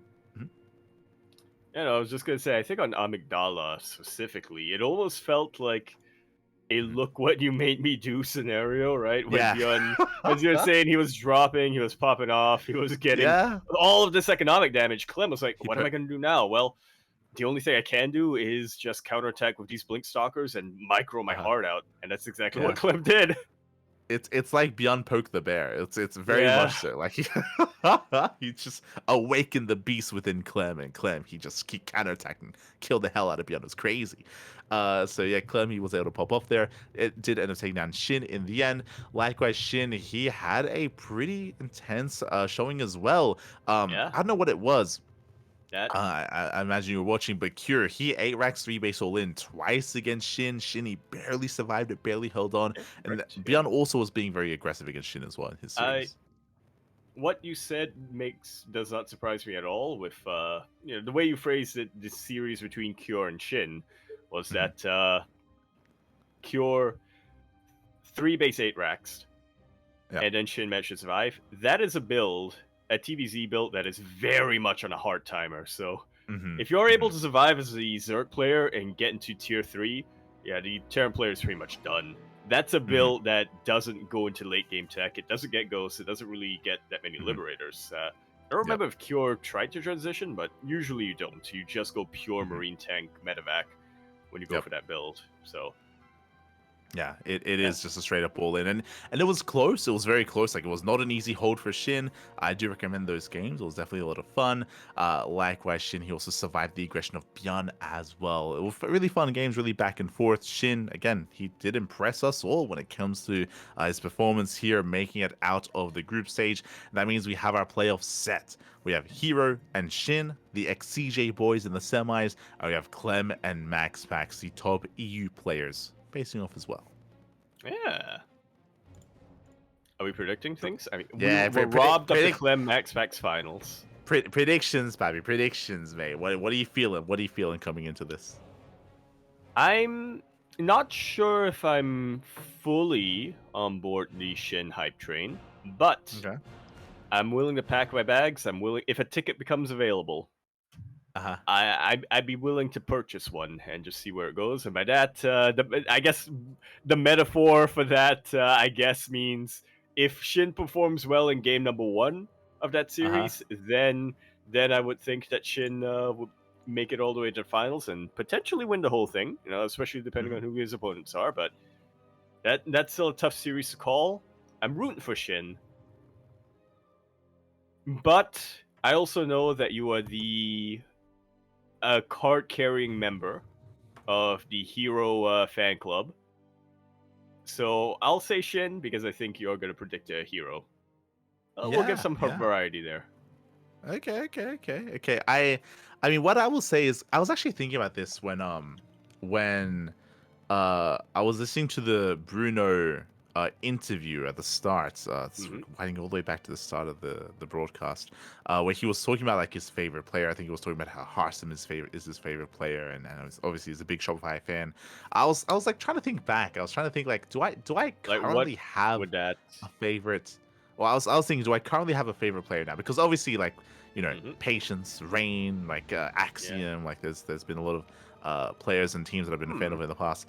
I was trying to think, like, currently, do I have a favorite Zerg Active player? player? Oh, okay. Active player, yeah, active Zerg player. And I think it's Shin. I think Shin is my favorite Zerg I player currently. Um, Of the just Koreans, I think I would have to agree with you. yeah. I love Dark, but again, Dark he's less Yeah. active now. He's less active. He's Yep. not playing it as much. It's Dark. He's like stepping away. He's a pappy now. He's got a family. Yep. Um, of the Korean Zerg players, I think I'm a big Shin fan.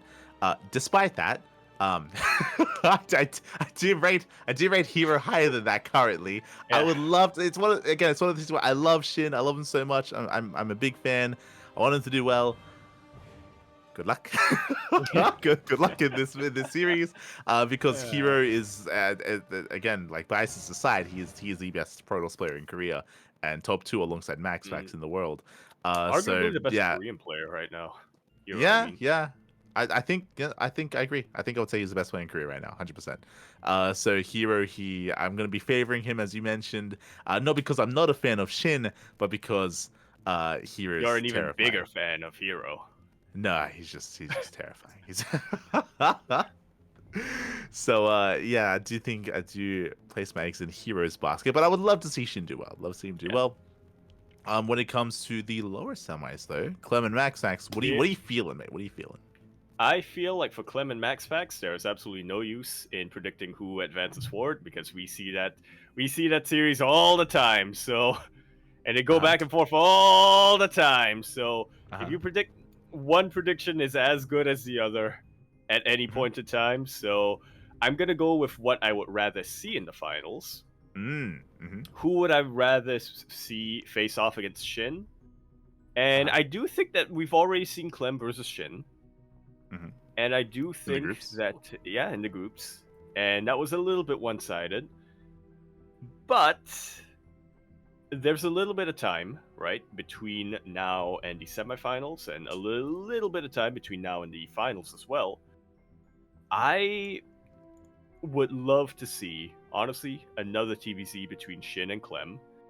Mhm. Because if you'll recall, at the start of the year, Shin was one of the few players who was able to actually Yeah, give Clem a run for his money in those 100%. Wordy TV Mondays. So Mhm. I would love to see that. I think Shin versus Max Fax could be pretty exciting as well, but I can't pass up a TVZ, Okay. I especially see with you. especially when you have a player as creative as Shin going up against a player who is as mechanically gifted as Clem. I Mhm. love to see that kind of brain versus brawn face against each other. For sure. I can definitely get behind that. I think this is just so difficult to call because I think the most recent Pigsty Festival like showcases that, right? Even though Mhm. Clem in that Pigsty event did defeat MaxFax and did defeat Hero in that tournament, it went all the way to game 7. Both times. There's definitely a world out there Yep. where either MaxFax could have beaten Clem or Hero could have beaten Clem. Like, I do think that the skill level of these players is very, very close right now. So it is a very much so a hard one to call, more so than like even a month ago. A month ago, I would have said like Clem, Yep. 100%. Here, like the confidence is not as there. It's not there as much as it once was. So I think I'm still gonna lean towards Clem taking down Max Fax and Clem Okay. winning it all. But again, like, there's a world where Max Fax can beat him, Hero Yeah. can beat him. When it comes to what I want to see in the finals, oh, that's another question here. I think I would love to see Shin in the finals just because, I mean, in general, Zerg matchups are more rare. They're more rare nowadays. Yeah. It would be nice to get a Yeah. Zerg in the finals and see Shin versus Clem and a ZVT. I agree with you that that's what I would want to see. That's what my heart is voting on. I think my brain is thinking like Hero Clem in the finals and Clem wins. But we'll see. We'll see. Yeah, we'll see. We'll look at it. Best of luck. Best of luck. Luck Again, we're to going to be all our covering. players. Yeah, we're going to be covering these matches over on the CranKy Ducklings, so we'll be all over that. Heading on over, that leads us into our next event. This leads us into the Water TV Boomer Bash, by the way. A tournament Interesting limited to name. players 28 years and older. Man, looking out for his own group there going on there. Yeah. The Boomers, man. But I wonder why. I wonder why the interesting. cutoff was 28 of all. I would have gone for like an even 30, but yeah, I did go for 28 instead. Here's the thing. It has to be 28 because I think a lot of players at 30 have retired. True, but I Like mean, Mana is one of the few who's still going on at age 30. hold on. Bunny is 29, Solar is 28, Hero's 32. ByuN 31. Nah, you could have gone 30. You could have Okay. gone. We would have lost some of these Right, guys. right. It's 2025 and not 2020. Oh no. Man, we got plenty of 30-year-olds competing, man. What do you Okay, mean? alright. What do you mean? Hold Because I on, was let's looking see, at the let's see. invited players, and I Har- was like, I'm pretty sure TLO's the only one that's over 30 there, right? I'm looking at this. Scarlet's Harston is 34. 30. Harston's 30. Again, Harston 30. Hero 32. Scarlet's Showtime 31? Yeah, Scarlet's 31. Showtime is 31. Yeah, Yeah, have you Showtime just is 31. realized that we are all old? Yeah, Kier is 30. Kier, he's 30 years old. Ryung, 33. Like, Ryung, we joke about him being old. He's only a couple of years older from some of these other guys. Like, I mean...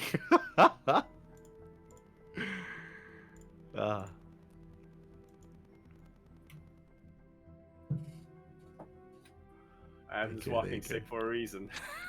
Oh no. Also, before I get ahead of myself, big shout out to Coconut Games. Thank you so much for the raid. Hope you had a great stream, had a great ladder session, and welcome one and all to the PondCast. And here we're just going over the news of the week. We're nearing the end of the broadcast, is what I will say. There's only a couple more events to go over. Just going over the Boomer Bash. Yeah, news of the week, content releases, and of course results that have come out, and also qualifiers for upcoming events, including they call it the Boomer Bash. I call it really it may as well be called the Where Did the Time Go Bash, or people are older than we realize Bash, because Yeah. I'm still under that cutoff. That's all I'm gonna say. That's all I'm gonna say. I'm still under that cutoff by 3 years. So, but I'm only 3 years under the under the eligibility. So Yeah. I mean, is it it's one of those 28 things where because that's 10 years away from 18? it's one of those things where maybe it's one of those things where time moves in one direction, right? And it is crazy to think about, right? Like it just hit me now, right? Just quickly going over the Wikipedia pages. Just You're 30. how I how just old realized that. I could play in this. I just remembered that. But yeah, like we're all getting through this together here. It's crazy how long StarCraft has been around for, and crazy how much time has passed and progressed. When it comes to the event itself, congratulations to both Bunny and Solar. They did both qualify for the event. Crazy results, actually. Players in the True. players. Two players that would not have played if we made it 30 as the cutoff, by the way. By the way. These young kids ruining our tournament. What's going on? Esther Wardy letting these Zoomers play. Bunny and Solar. 28 and 29. How dare he? SMH right ahead. God damn it. Yeah. Yo, so, Rex is Rex is 31? 31? Yeah. 31? About to be 32. Wait, is my math right? Yeah, about to be 32. Crazy. Where So part of me has to wonder what the impression of people who started watching in 2020 in the COVID era is, right? Of these players, and what their impression of how like where they would place them. Yeah, I mean, actually now that you mentioned it, I guess we spoke Because earlier about Bruno, yeah, about Bruno being like in coming into StarCraft a little bit later in his life cycle. So because of that, I would imagine he's a lot more used to seeing these players and seeing them in a bit of an as being a older little bit light. older, yeah. Yeah, Because yeah, it because that's when he got introduced. Our perspective is different because we watched these guys when they were much, much younger, right? Back in Heart of the Swarm, Legacy of the Void, early Legacy as well. Like, our impression is probably, I mean, mine as well, that like I still in think of these guys in their younger forms, right? Like, yeah, I don't think of them as being that old. I So when still you think see of the number, it's Solar. crazy. I still think of Solar as being like this. How old was he in 2016? 20-year-old, yeah. I still think of Solar as like this teenager who's like breaking into the scene. I still think of Maru and Creator as being these two kids who were Hmm. 13 when they played in GSL for Yeah, the first yeah, time. crazy, crazy. But yeah, regardless, congratulations to Bunny and Soul. Again, the young kids, they make it through. Yeah, You know, they the it's ones who are possible that still in their Wardy, 20s, the tail end yeah. of their 20s, but their 20s nonetheless. It's possible that Wardy, he did make the cutoff young enough to allow them to play, potentially. Yes, they're Wardy. And they're going to be a part of the main event. There is a second qualifier that's going to be that's going to be, I think, either tomorrow or later on tonight. But the second qualifier is on the horizon. Who has signed up? We have Lambo, ByuN, Bunny, Zoun is a part of that, Rex, Dark. Zoun's another one, right? Like Zoun, I always Yeah. think of him like he I was think like of the him as young a rookie. yeah, the rookie Yeah. of initially. What was it? CJ he How was old on is initially. Well, later down the line, he was the rookie of Alpha X. he was on SKT. He was on He was an SKT. SKT. Yeah, there we go. Again, and Hold on. Mhm. you know what's another dimension to add to all of this? I think the other thing that's also really tripping me up is because for years it was just as accepted as conventional wisdom, not just in StarCraft but also in other esports, in Dota and in League as well. Once you hit 30, you cannot compete with all these young teenagers. They're faster, they have quicker reaction times. You slow down when you're 30, and so that has been proven not to be as true as we once believed, but I still think there's a part of my head that hasn't fully come to terms with that. So I think that's the other Uh-huh. thing that really makes me Uh, surprised when I'm like, oh yeah, ByuN, one of the fastest players in the world, 31 years old. yeah. All these other players. If you remember, I think we spoke about it a couple of weeks ago. We went over. I think there was a documentary series with Tasteless and Artosis that were going over like the early days. I think they even. Oh, sorry, it was in the Tasteless GLHF interview where he spoke Yeah, about how like they're very much so not of the mindset that age really impacts yeah. anything. Like there That are like if pianists who are like yeah, 60s still and very musically gifted and yep. like your I mechanics, like they don't slow down as people want to. Jeff's Yeah, super fast yeah, and stuff like that. Yeah, like it's a myth that like was propagated probably just because esports is very young as an well, esport. Like the concept of it esports is still relatively new, so there's it not that many old players to begin it with.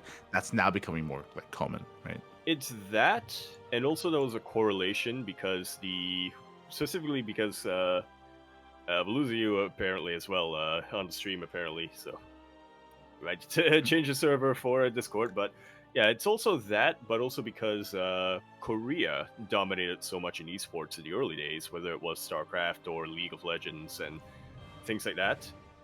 But of course, Korea has a mandatory military service that can only be deferred up until your late 20s. Mhm. And so when the pro gamers did their military service later on in their 20s, and then when they came back, they were like 30 years old and not quite able to get back into the form because they were away from the game for 2 whole years. That was also the correlation that I think people kind of went with. That Mhm. yeah, isn't it recently has proven not to actually be. There isn't a direct causation between. People assumed that it was the age, but really it was the fact that they haven't played in so long. Yeah, I was gonna say that I think over time the I would say at this point, the myth of like being older means you're slower and worse at video games is probably going to die out just as time goes on. Like this has been a discussion in even outside of esports, but just like gaming in general. The There's average age a, of a gamer is increasing it over time just because the people that grew up on on video it games are now becoming adults, they're becoming parents, they're getting older, and they're still playing, right? They're still playing, they're still yep making content creation. Like just the average age is just getting older. When it comes to Brood War and StarCraft, as you mentioned, something to bear in mind is that a lot of the legends in Brood War, after military service, they came back, they're still playing. Like if you look at yep ASL or if you look at SSL nowadays, Flash is still competing. Rain, Jaedong, Stork, they're all still competing. They're all much yeah older now, and they're still like the best in Brood War as well. yeah. And this is something that because you mentioned it's something that's not just in esports but in the gaming industry and overall. It's something Mm. that there's actually a lot of research being put into it nowadays, because by both but in social and also in like brain scientists, what they called not psychologists, because that's also a social. So I say basically, Mhm. scientists are very interested in figuring out the i- the reaction speed and the cognitive side of things when it comes to video games. So yeah, that's something that we're gonna hear a lot more of in the years to come. I think you're thinking of like neurology, maybe? Or... Neurology, that's what it's called. Yeah, the brain scientists. So They're yeah, very yeah, interested it's in finding. Yeah, they're very interested in like the whole cognitive Mhm. side of video games. For sure, for sure. And I guess the reason why we bring this up as well is that StarCraft is one of the older esports out there. The average age of players is becoming higher and higher, and that is something that's most likely going to impact or affect us more. Is again the perception of age when it comes to our players, when it comes to competitors. Uh,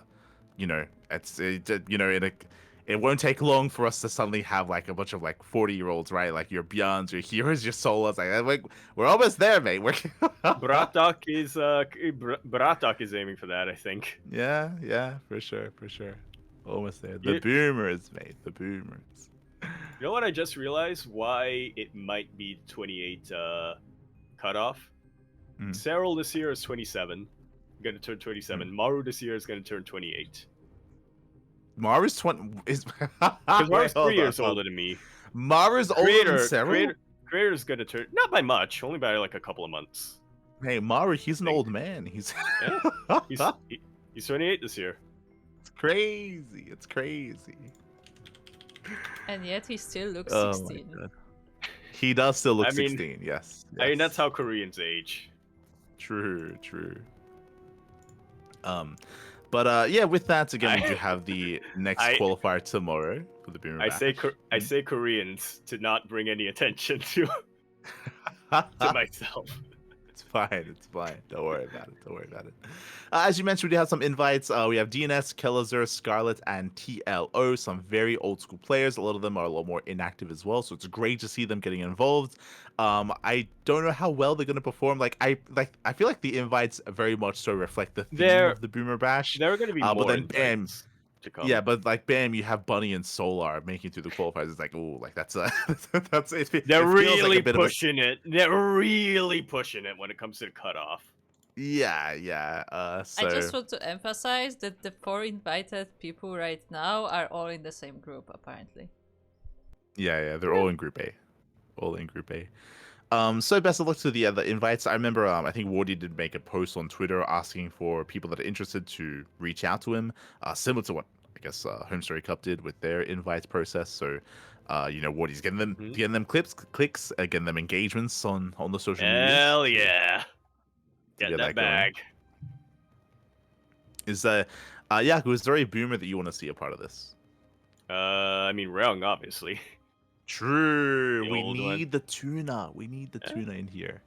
Bratok, I guess if he's semi-active though, so. Well, I mean, Tilo is not active at all, and Keller's is very inactive. Scott's very inactive. I think Bratok is actually 40 this year. But I thought, Wardy in his tweet, he did say like, "Hey, if you're inactive, reach out to me." Like he's looking for there we go. semi-active, inactive, like old players.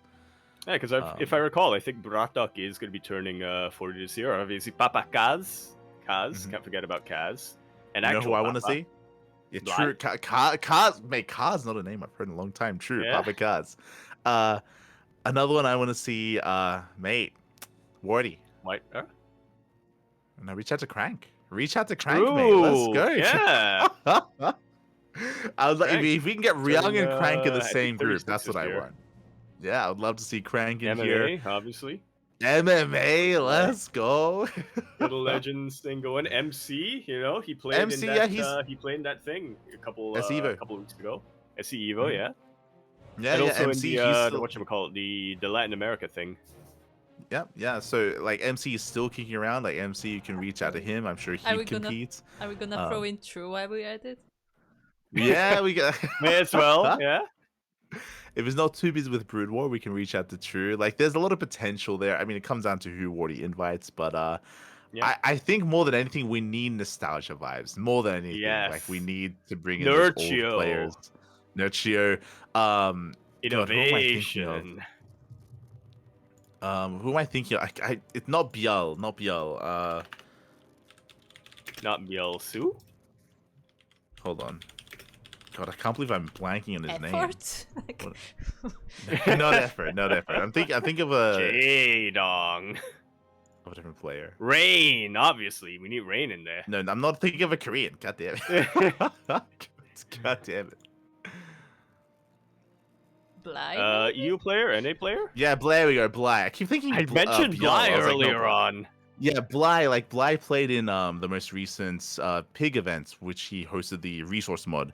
But Bly was playing in that, so Bly, he's still around. I'd love to see some Bly action as well, for sure. Arsem, who used to be Little Kev. I can't believe it, man. And not He's so 30 little anymore. already. Yeah.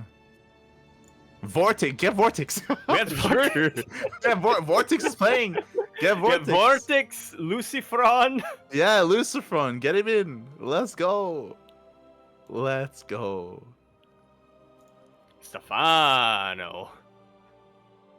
That's a big maybe, but like some of these guys are still playing StarCraft every now and then. Like you can, Wardy, reach out to him. I'm sure they'll accept. Yeah. Beautiful. Get cats involved. Get cats in there, yeah. We need, you know what? We also need the boomer casters. That's when we were nostalgia tripping earlier when we saw the documentary. That's where you get Todd again into cast.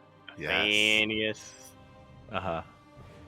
Who am I thinking? DJ sorry. Mr. Bitter. Rotterdam. He recently got Mr. Bitter on the Big Brain Bouts. Mr. Bitter, he's around. Yeah.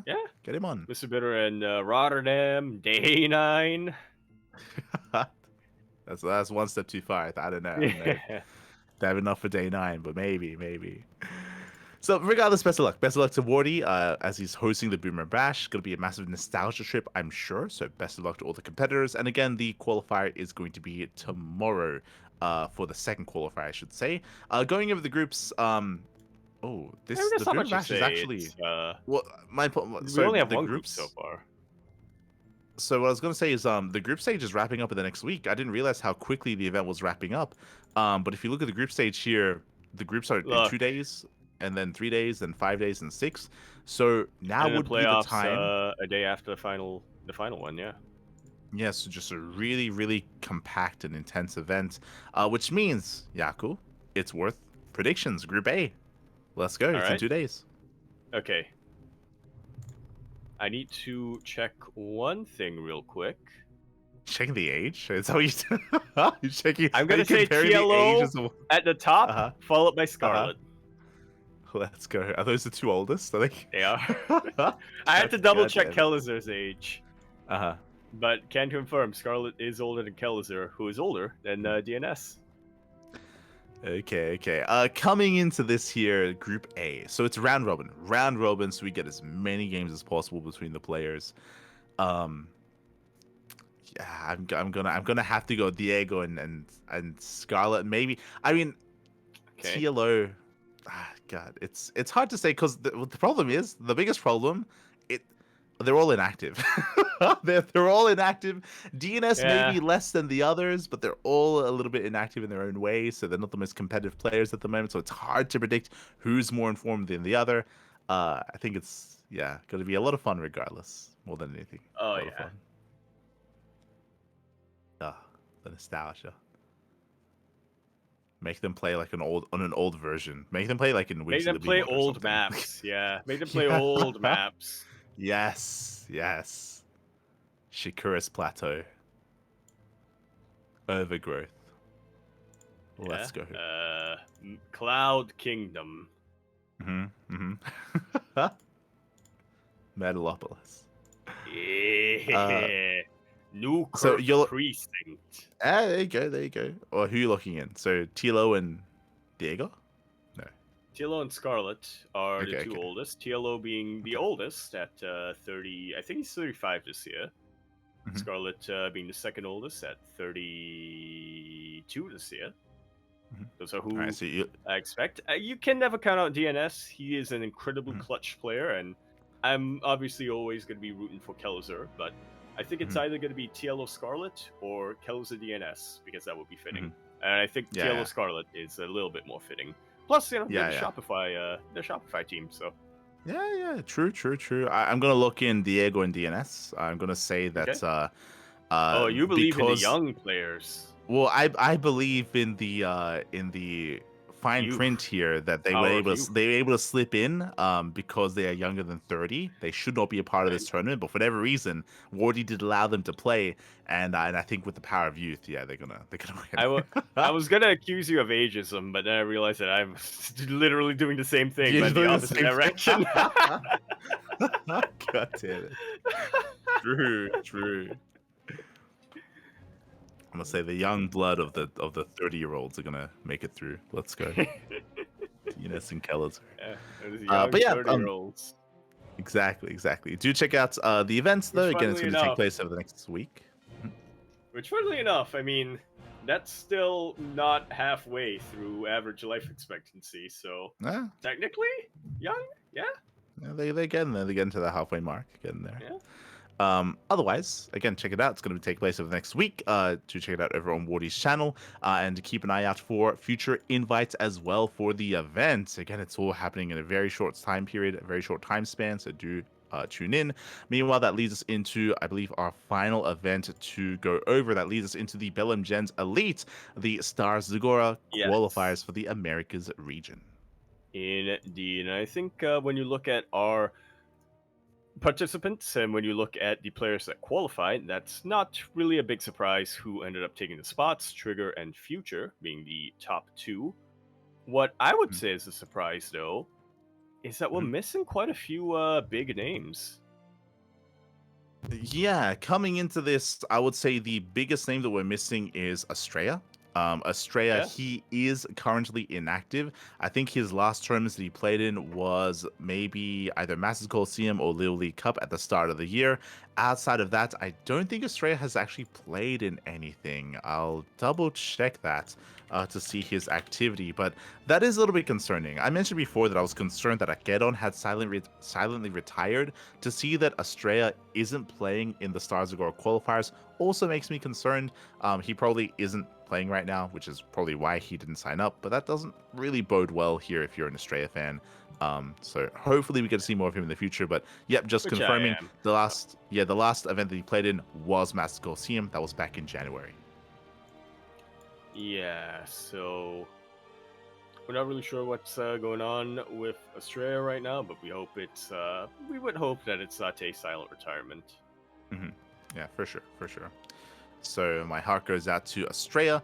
Meanwhile, as you mentioned, when it comes to the signups of this event, we did expect Trigger and Future to make it through. They are the two big names, and they both go, in a way, undefeated. They did trade against each other, of course. Trigger did take down Future, but Future, outside of that, did not drop a single map to any other player. So GG well played. Trigger and Future, they will now be a part of Stars Zagora. They're going to be representing the NA region. And yeah, again, they're kind of the top players in NA at the moment. some people might be curious as to Scarlet, for example. As I mentioned before, Scarlet is very inactive at the moment. She's not necessarily competing in many, if any, events. Does play in like a show match here and there, or she was invited for the Boomer Clash, for example, but is not necessarily an active player. Not currently. Fight for the Boomer Clash.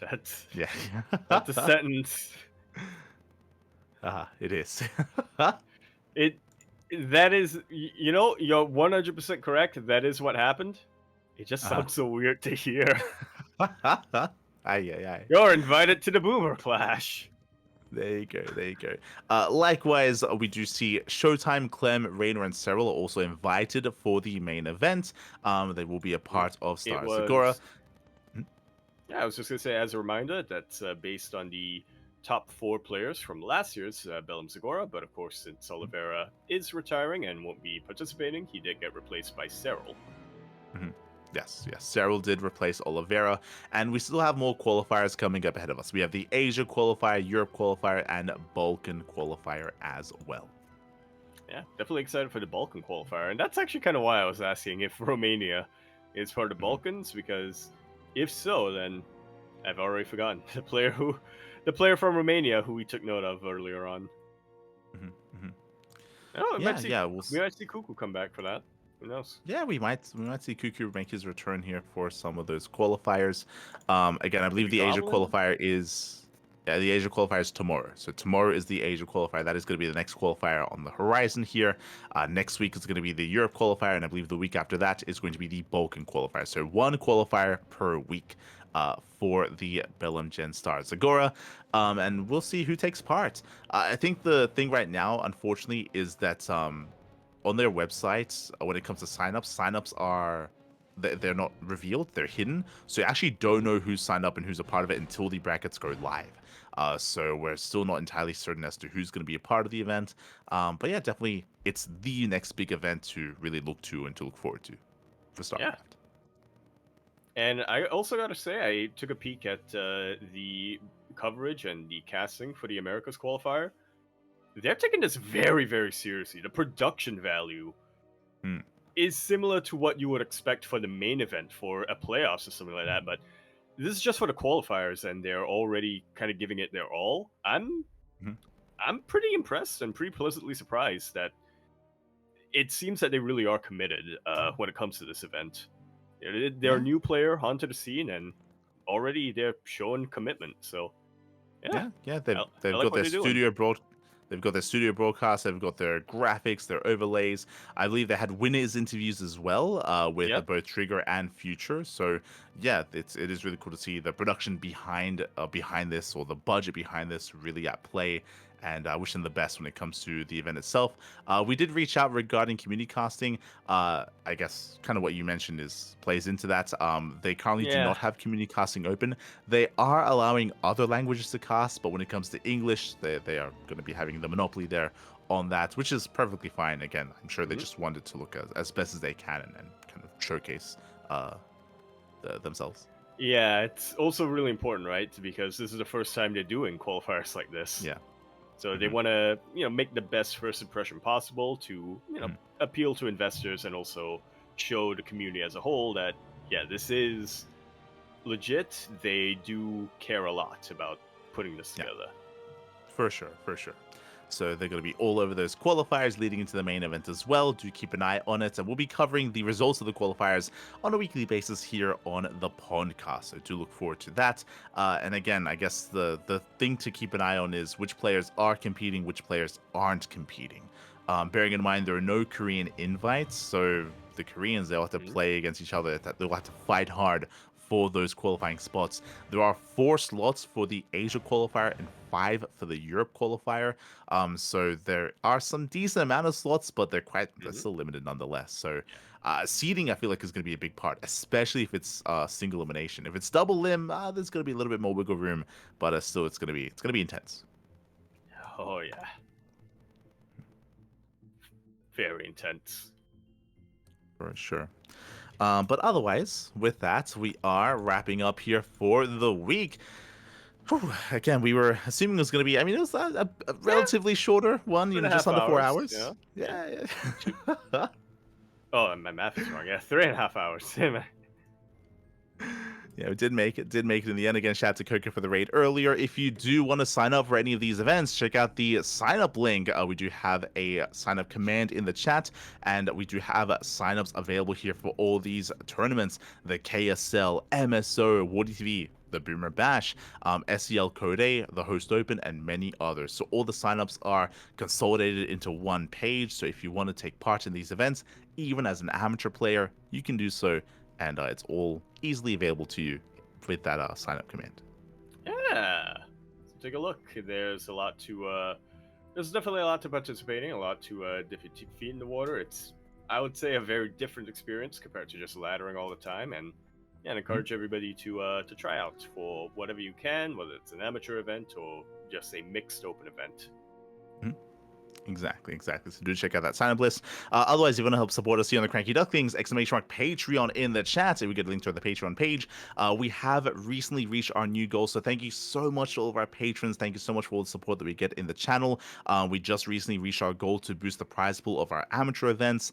And our next goal is to boost the prize pool of Sparkling Tuna Cup. Again, all of the money on Patreon goes towards funding Sea Duckling Open, Masters 1 Open, and Sparkling Tuna Cup. It is all funded via Patreon, so thank you so much to all of our patrons, and help us reach that next goal. Almost there. Yeah. Almost there.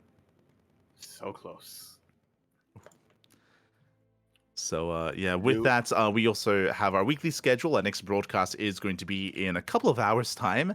Next broadcast is going to be the KSL. It's going to be in around just over 12 hours, actually. Thank God. I get to properly sleep at least 8 hours. For a little while before, yeah. No. So we have KSL that it's going to be in over 12 hours time, and we have Masters 1 Open tomorrow night as well. Our weekend is going to be jam-packed when it comes to our schedule. KSL, MSO, we have Fire Grow Cup, we have SEL Masters, Sparkling Tuna Cup. Again, we are live on a daily basis here on the Cranky Ducklings. We are live every single day, multiple times a day. We have plenty of content here, as always, on the Cranky Ducklings. Indeed, we do. So stay tuned. Check the calendar if you need to make a plan, or don't, and just be surprised. Be pleasantly surprised. Just watch the channel 24/7. Something will come up. Just keep it open. Just open up some tabs. There you go. Beautiful. With that, or you can also support us, or you can also check us out on YouTube. If you see something that you like, if you cannot watch it live because of your time zone, because we are live for NA friendly and EU friendly times, we're live typically twice a day, at least twice a day, then you can check out our VODs on YouTube. YouTube is the place to be for that VOD content. Otherwise, Yaku, when's the next stream? When are you playing some more Brood War Remastered? What's going on? I genuinely don't know. I genuinely don't know. There are choices to make that will determine my availability soon. So fair enough. I'll keep people updated if and when the Protoss campaign for Brute War happens. When the next stream, it'll be on twitch.tv/YakuZaku1. And I told myself I would do this after last week, and then I forgot to do it. Somewhere on YouTube is where I'll try to co-stream that as well. I'll figure it out and I'll announce when over at twitter.com at EmperorYakuZaku, bluesky.social. Wait, no, Blue Sky at Yakuzaku, !Discord and chat, so you can find me, so you can find Light, so you can find Kuro, and it's also where you can find a bot that alerts people when any of us goes live. There you go. Do check us out on Discord. Check out Yaku's stream. Meanwhile, I do stream throughout the week as well. Very inconsistent. Usually I'm live here on the Cranky Ducklings. Because I don't really have much time to stream on my personal channel, I try to go live every now and then with some ladder sessions, with some Final Fantasy, with maybe some other games as well. I'm trying to make some more room, but March has suddenly become very jam-packed, full of casting, full of content. So we're having a bit of a harder time actually finding room to, stream. But maybe April. Yeah. April will be different. Copium. We'll see. So again, we've been quite busy here as always on the Cranky Ducklings. Whenever I have some time, I'll stream on my personal channel. Otherwise, check us out here, Cranky Ducklings, all things Cranky Ducklings, Facebook, TikTok, YouTube, Twitter, Instagram, Discord, all things CranKy Ducklings. Thank you so much to Kuro. Kuro, of course, does chime in from time to time, is, of course, handling the production as well, making sure that this does run smoothly. So thank you so much to Kuro for doing so. And with that, we are wrapping up for the week. We're going to be back next week for some more podcast action, wrapping up on your weekly news. Next week, we should be live on Thursday, not Friday, Thursday.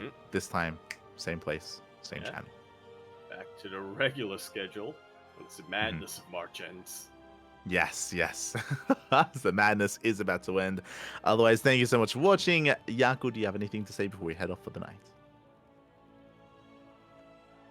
I'm very hungry. I have biscuit that I've been staring at for the past 5 minutes or so. You can get some food. Let's go. Thanks for watching, everyone. Thanks for the support. We'll see you guys in 12 hours time with the Korean StarCraft League. We'll see you guys tomorrow for Master Swan Open. Otherwise, whenever we happen to see you, again, tune into the CranKy Ducklings. We'll see you next time. Until then, ciao. Bye. Merda. Bella.